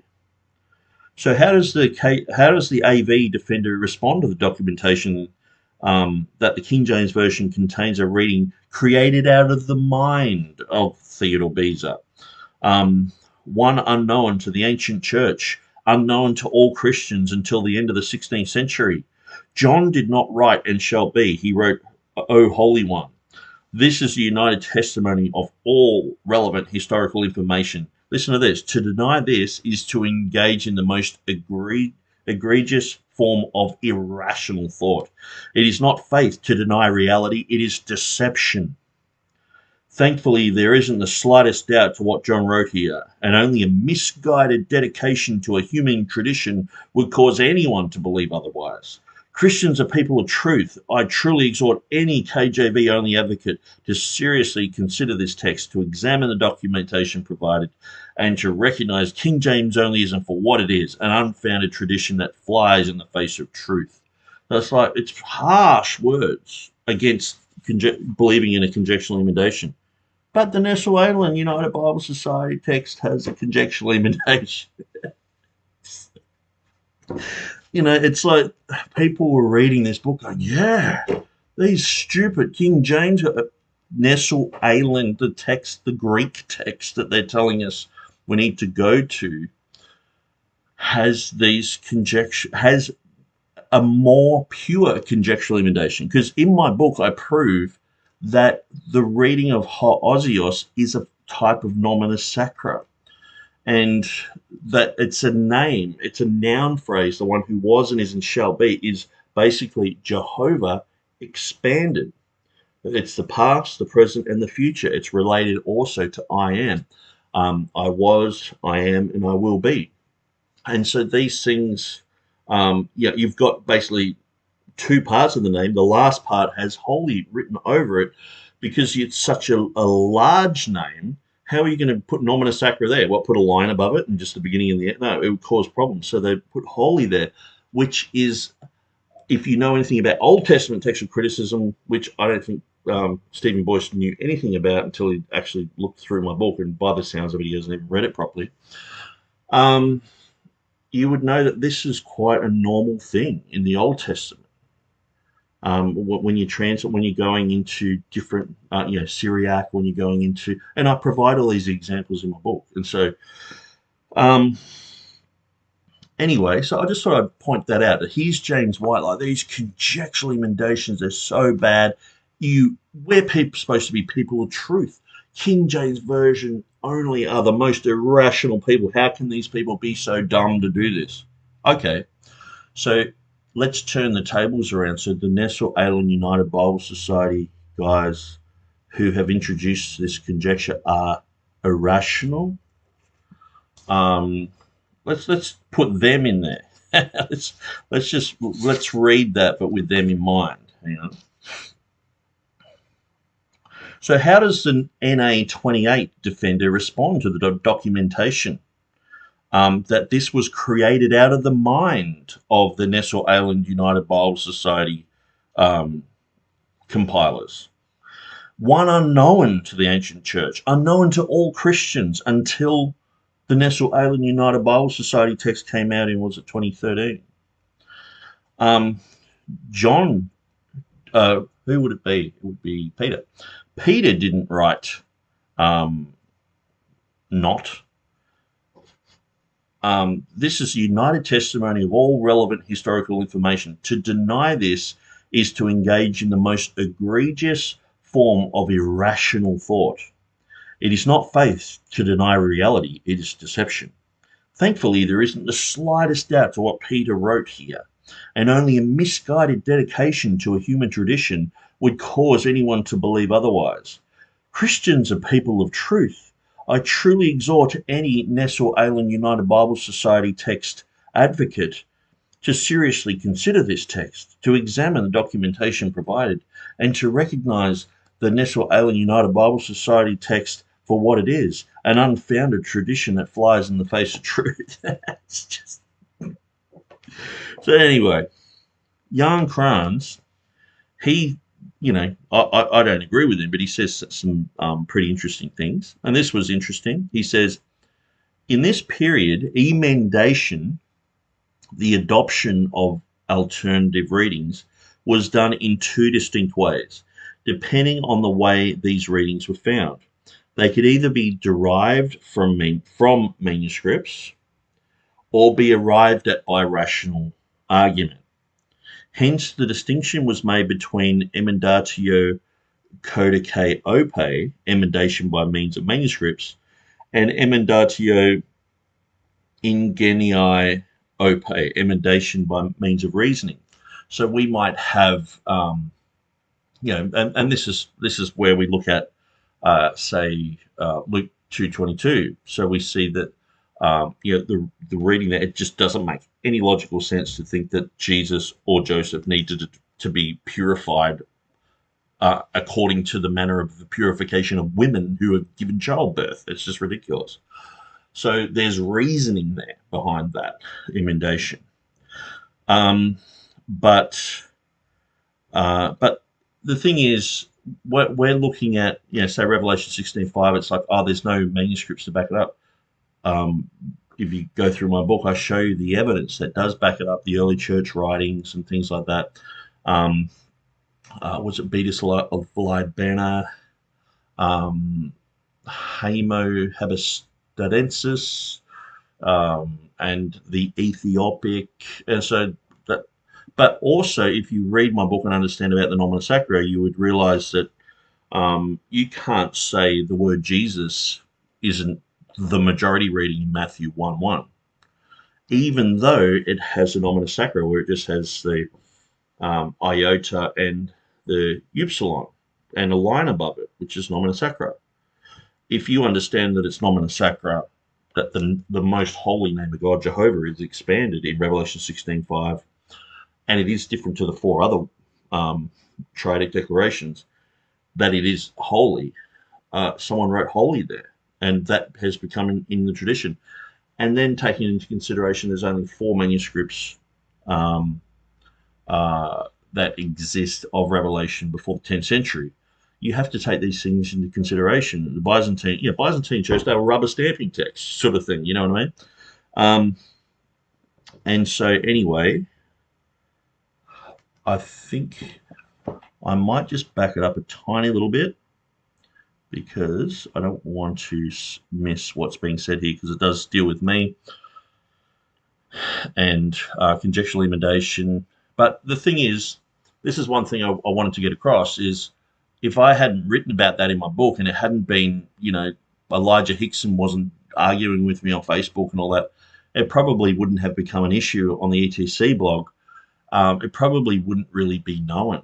And the thing is, too, the Ethiopic reading that Jack Mormon had in his book, that wouldn't be known really either. And so James White, he has in his book that it doesn't appear in the Ethiopic. It's just sort of like that. It just doesn't appear there. And so obviously I've proven him wrong. So he has the words down the bottom of the page there in the footnote. It says Cop 8th. So Cop 8th is Coptic and Ethiopic. I don't think he knew what that actually meant. He's like, it's Cop 8th, like it's some sort of description of a manuscript or whatever. It is in the Ethiopic. So I've proven him wrong there. If you read my book, I show where all the mistakes are and show that he doesn't really even know what Bees is talking about. But at the end of the day, this has sparked people to study this and to realize that there was an ancient manuscript that Beza had, and that we were all pretty much reading the notes of Beza wrong. I assumed that James White was reading what Beza said and had it correct, but after a while, people were reading through the Latin. People like Jeff Riddle, people like the Trinitarian Bible Society guy, um, and a few others. And so they're saying, hang on, the Latin here says that Beza did have an ancient manuscript. So if Beza's claiming he had an ancient manuscript, then there's no way this is even a conjectural emendation. Just because we don't have that manuscript with us today doesn't mean that he's a liar, you know. And why would we think he's a liar just because we already have this case built and we're reading his note incorrectly? Then we're like, oh, we read it correctly. We can't just still keep our case. You know what I mean? If someone, disproves evolution completely, you don't just stick with evolution. It's like you have to go with the evidence. And so I thought I'd bring that up, that people like Jan Kranz, he's actually changed his evidence on the conjectural emendation, but he had to invent a story that Beza didn't really know what he was talking about and misled himself by his own footnote. It's like, okay, Jan, what were you smoking that day? And not just going with the evidence, but you've got to create this story, because why let the facts get in the way of a good story? This has been, James White has been using this Revelation 16:5 trump card in every debate. He's Revelation 16:5, you idiots, you fool. So we're like, okay, well, Nestle Aland United Bible Society 28th edition, and James White live doing a thing trying to expose me said he doesn't go with the Nestle Aland United Bible Society text anymore. He's going with Tyndale House. And then so we're all like, really? It was like he dropped a bomb. We were like, okay, he's going with this other Greek text now. And that's, that this has shockwaves through, people who are like, oh, I thought that was the text, like, so is, Nick Sayers and Jeff Riddle and these other guys, they pointed out a mistake in our text. And it's like, yeah, a conjectural emendation that has less evidence than they're claiming Revelation 16:5 has. And I'm like, oh, it's like, oh my gosh, just the lack of scholarship. I'm not a scholar. I haven't been officially trained. I just go through these videos, I read through these books, and I just the best I can try to stick with truth. And you can poke so many holes in what's being said here. And when you corner these guys on this information, they don't change and go, yeah, well, actually, Nick, you got a really good point there, and thanks for sharing that information with me. They manifest. And, these guys are climbing up ladders. They've got jobs. They've got, they can see the money carrot at the end of it, or the fame, or the accolades, or they want to be the go-to guru. You ring them up and say, oh, is this really in there? And is the woman caught in adultery really in the Bible? The footnote says, so yes, I've done the research on that, and it's not in the Bible. So they drop the bottom and bomb on people, and they want to know how to soften that blow. But at the end of the day, what is Jan Kranz doing? How come he couldn't find in this supposed conjecture, how come he couldn't see that it's in the Ethiopic? How come I had to point that out? Who am I? I'm nobody. I'm a layman. I've just pointed out the king's got no clothes on. I'm a little kid.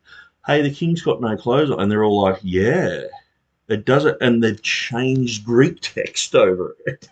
It's just like, this is how poor the standards are when someone as dumb and as layman as I am can point out that they have no clothes on. It's just like, hey, hang on, that's a conjectural emendation. They're like, it is too. It's the same as what we've been saying is bad. And then I'll prove, hang on, Revelation 16:5 is not a conjectural emendation for this reason, this reason, this reason, this reason, and this reason. They're like, oh,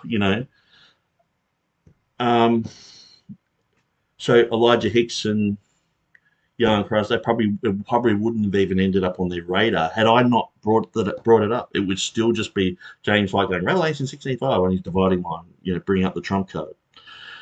And I think you guys can see that this shows you how deplorable the state of textual criticism is when it goes right to the top. the guys like Jan Kranz, Hickson, um, you know, and now you have these competing Greek texts. Which Greek are you going to go with? And they're going to drop this out, apparently, in the 29th edition. So, okay. Word is the reading with the word not. Does that make sense? Yeah, it does. So, do I think that's the right decision? No, I'm not convinced Okay. yet. I think the variant will be found is indeed difficult. It's a very difficult reading, but it's not impossible. It's not actually complete nonsense. It can be made sense. And that's even something I said to Nick numerous times, is that, well, we're looking at, there is evidence in the textual data. It might not be Greek, it might be Coptic Syriac, whereas in Revelation 16:5, you don't have any language. He claims there is an Ethiopic, and I showed him how it's not the same, even in the middle of our debate.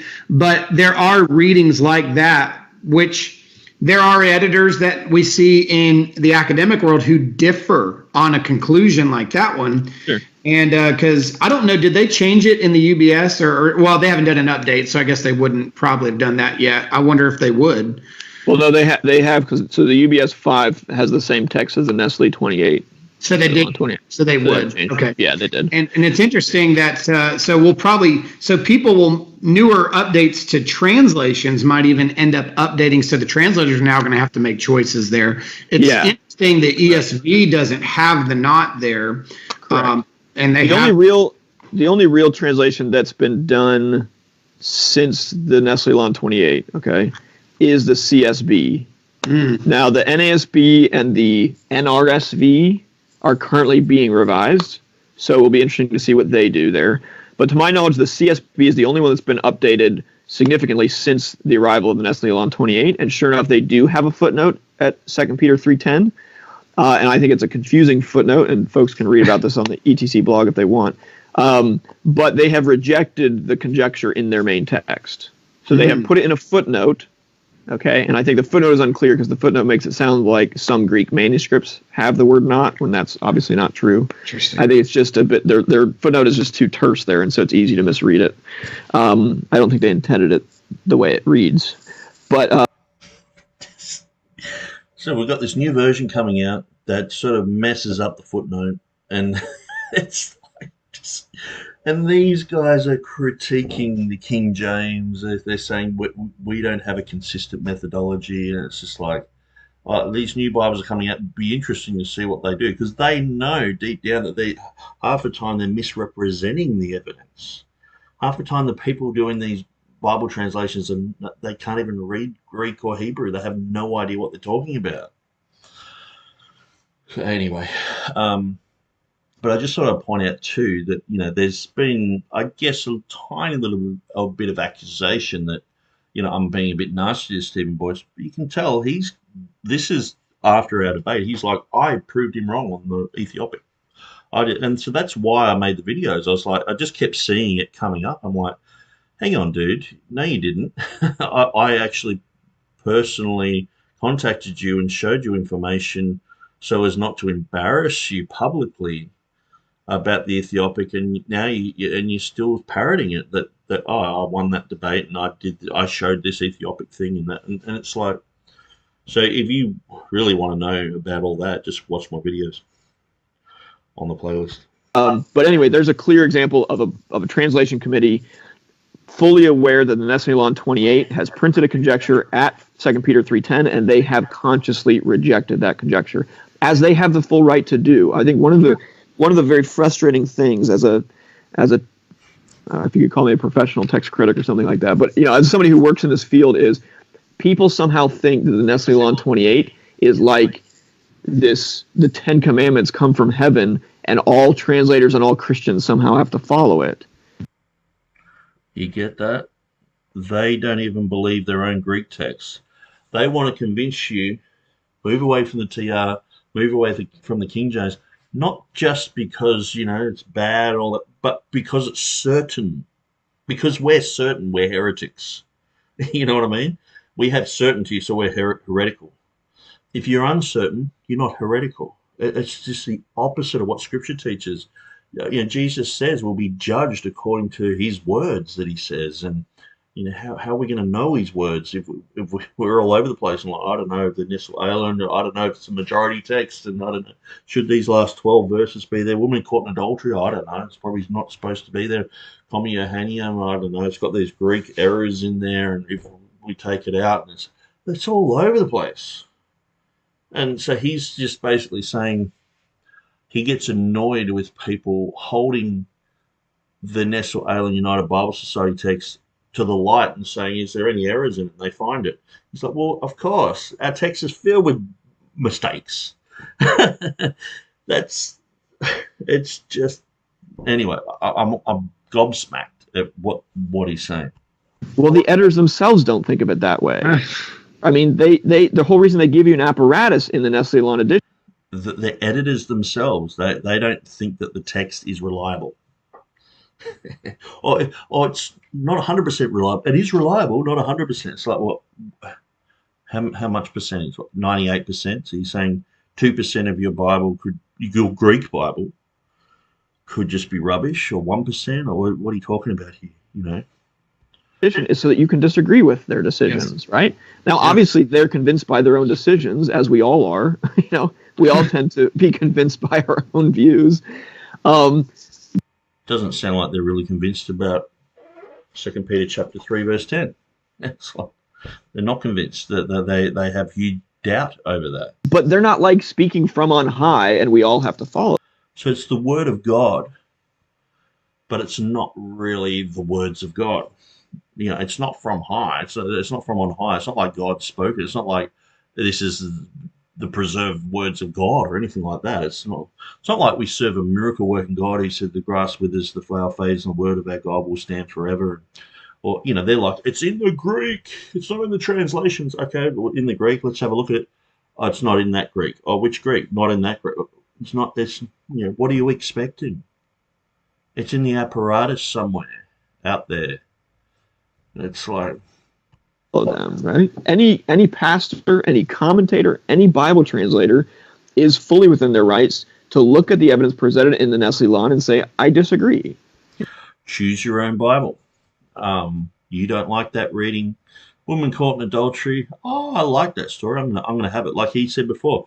Last 12 verses a month. I'll probably go with that. I'll probably preach on it. Maybe I'll say it's good. Maybe I'll say it's genuine. Maybe I'll wake up and just go, no, it's not. Or maybe I'll have an internet argument with a King James guy and go really full on and just tell my church that it's from the devil and it's a Gnostic reading like James White does. He's like, I've watched Stephen Anderson videos, and so I'm going to get on there and tell everyone that last 12 verses of Mark is Gnostic. And so, you've got Gnostic readings in your Bibles, guys. He's admitting that you have Gnostic readings in your Bibles. How stupid is this? Can you get any dumber? I mean, it just amazes me. Absolutely amazes me. That's the whole point. So nobody is obligated to follow their conjecture there. I don't think most English translators will follow them either. Yeah, that seems to make sense. And the more that people are talking about it, I think more and more people are convinced that probably wasn't the right move in their mind. So the more and more people talk about it, so because King James guys, TR guys have brought this issue up and said, hang on, you guys, have this standard about Revelation 16:5. I've proven that those things are false anyway, but, it's a conjecture. You're saying it's a conjecture. Well, what about a real conjecture like what you guys have got? They're like, because it's being brought up, they're changing it. And it's like, well, why aren't they just doing proper scholarship?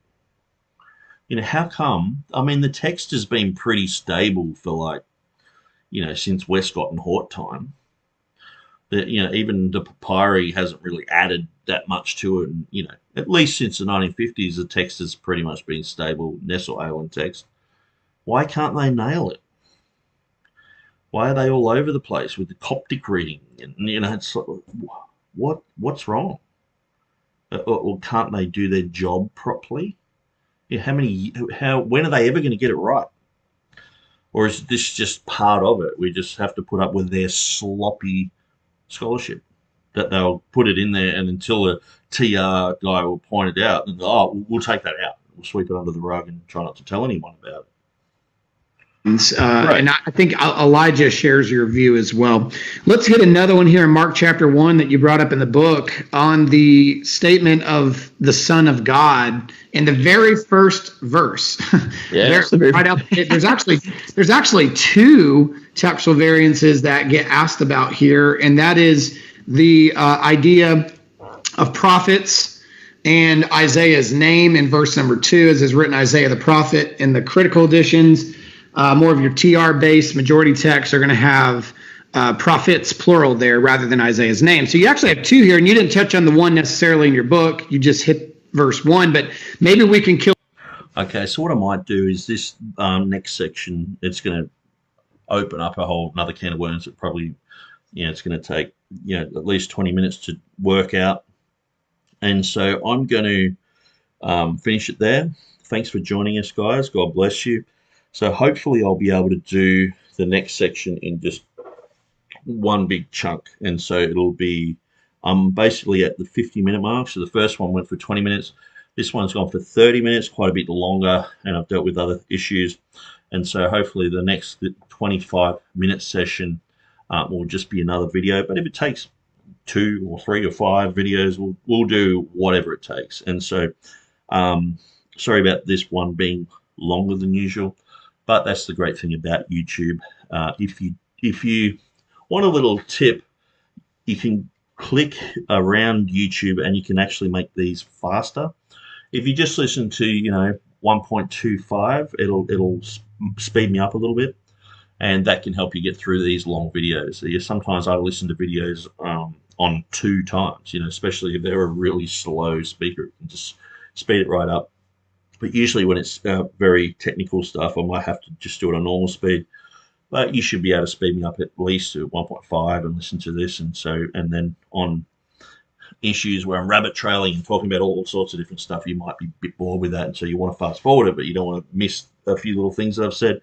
So that might help you as well. So anyway, guys, I'm just going to check the comments. So unfortunately, I deleted Helge Evanson's both of his comments. I was there tapping on my phone and I was like, oh, deleted his comments. So sorry about that. I'll try to reinstate them. But I think that's all we have for today. There's my little program. Let's go to the live thing. Still live streaming. Okay, God bless you guys. Thanks for joining us. We've gone for 3 hours and 17 minutes, probably the longest YouTube I've done so far. Cheers. We'll see you next time.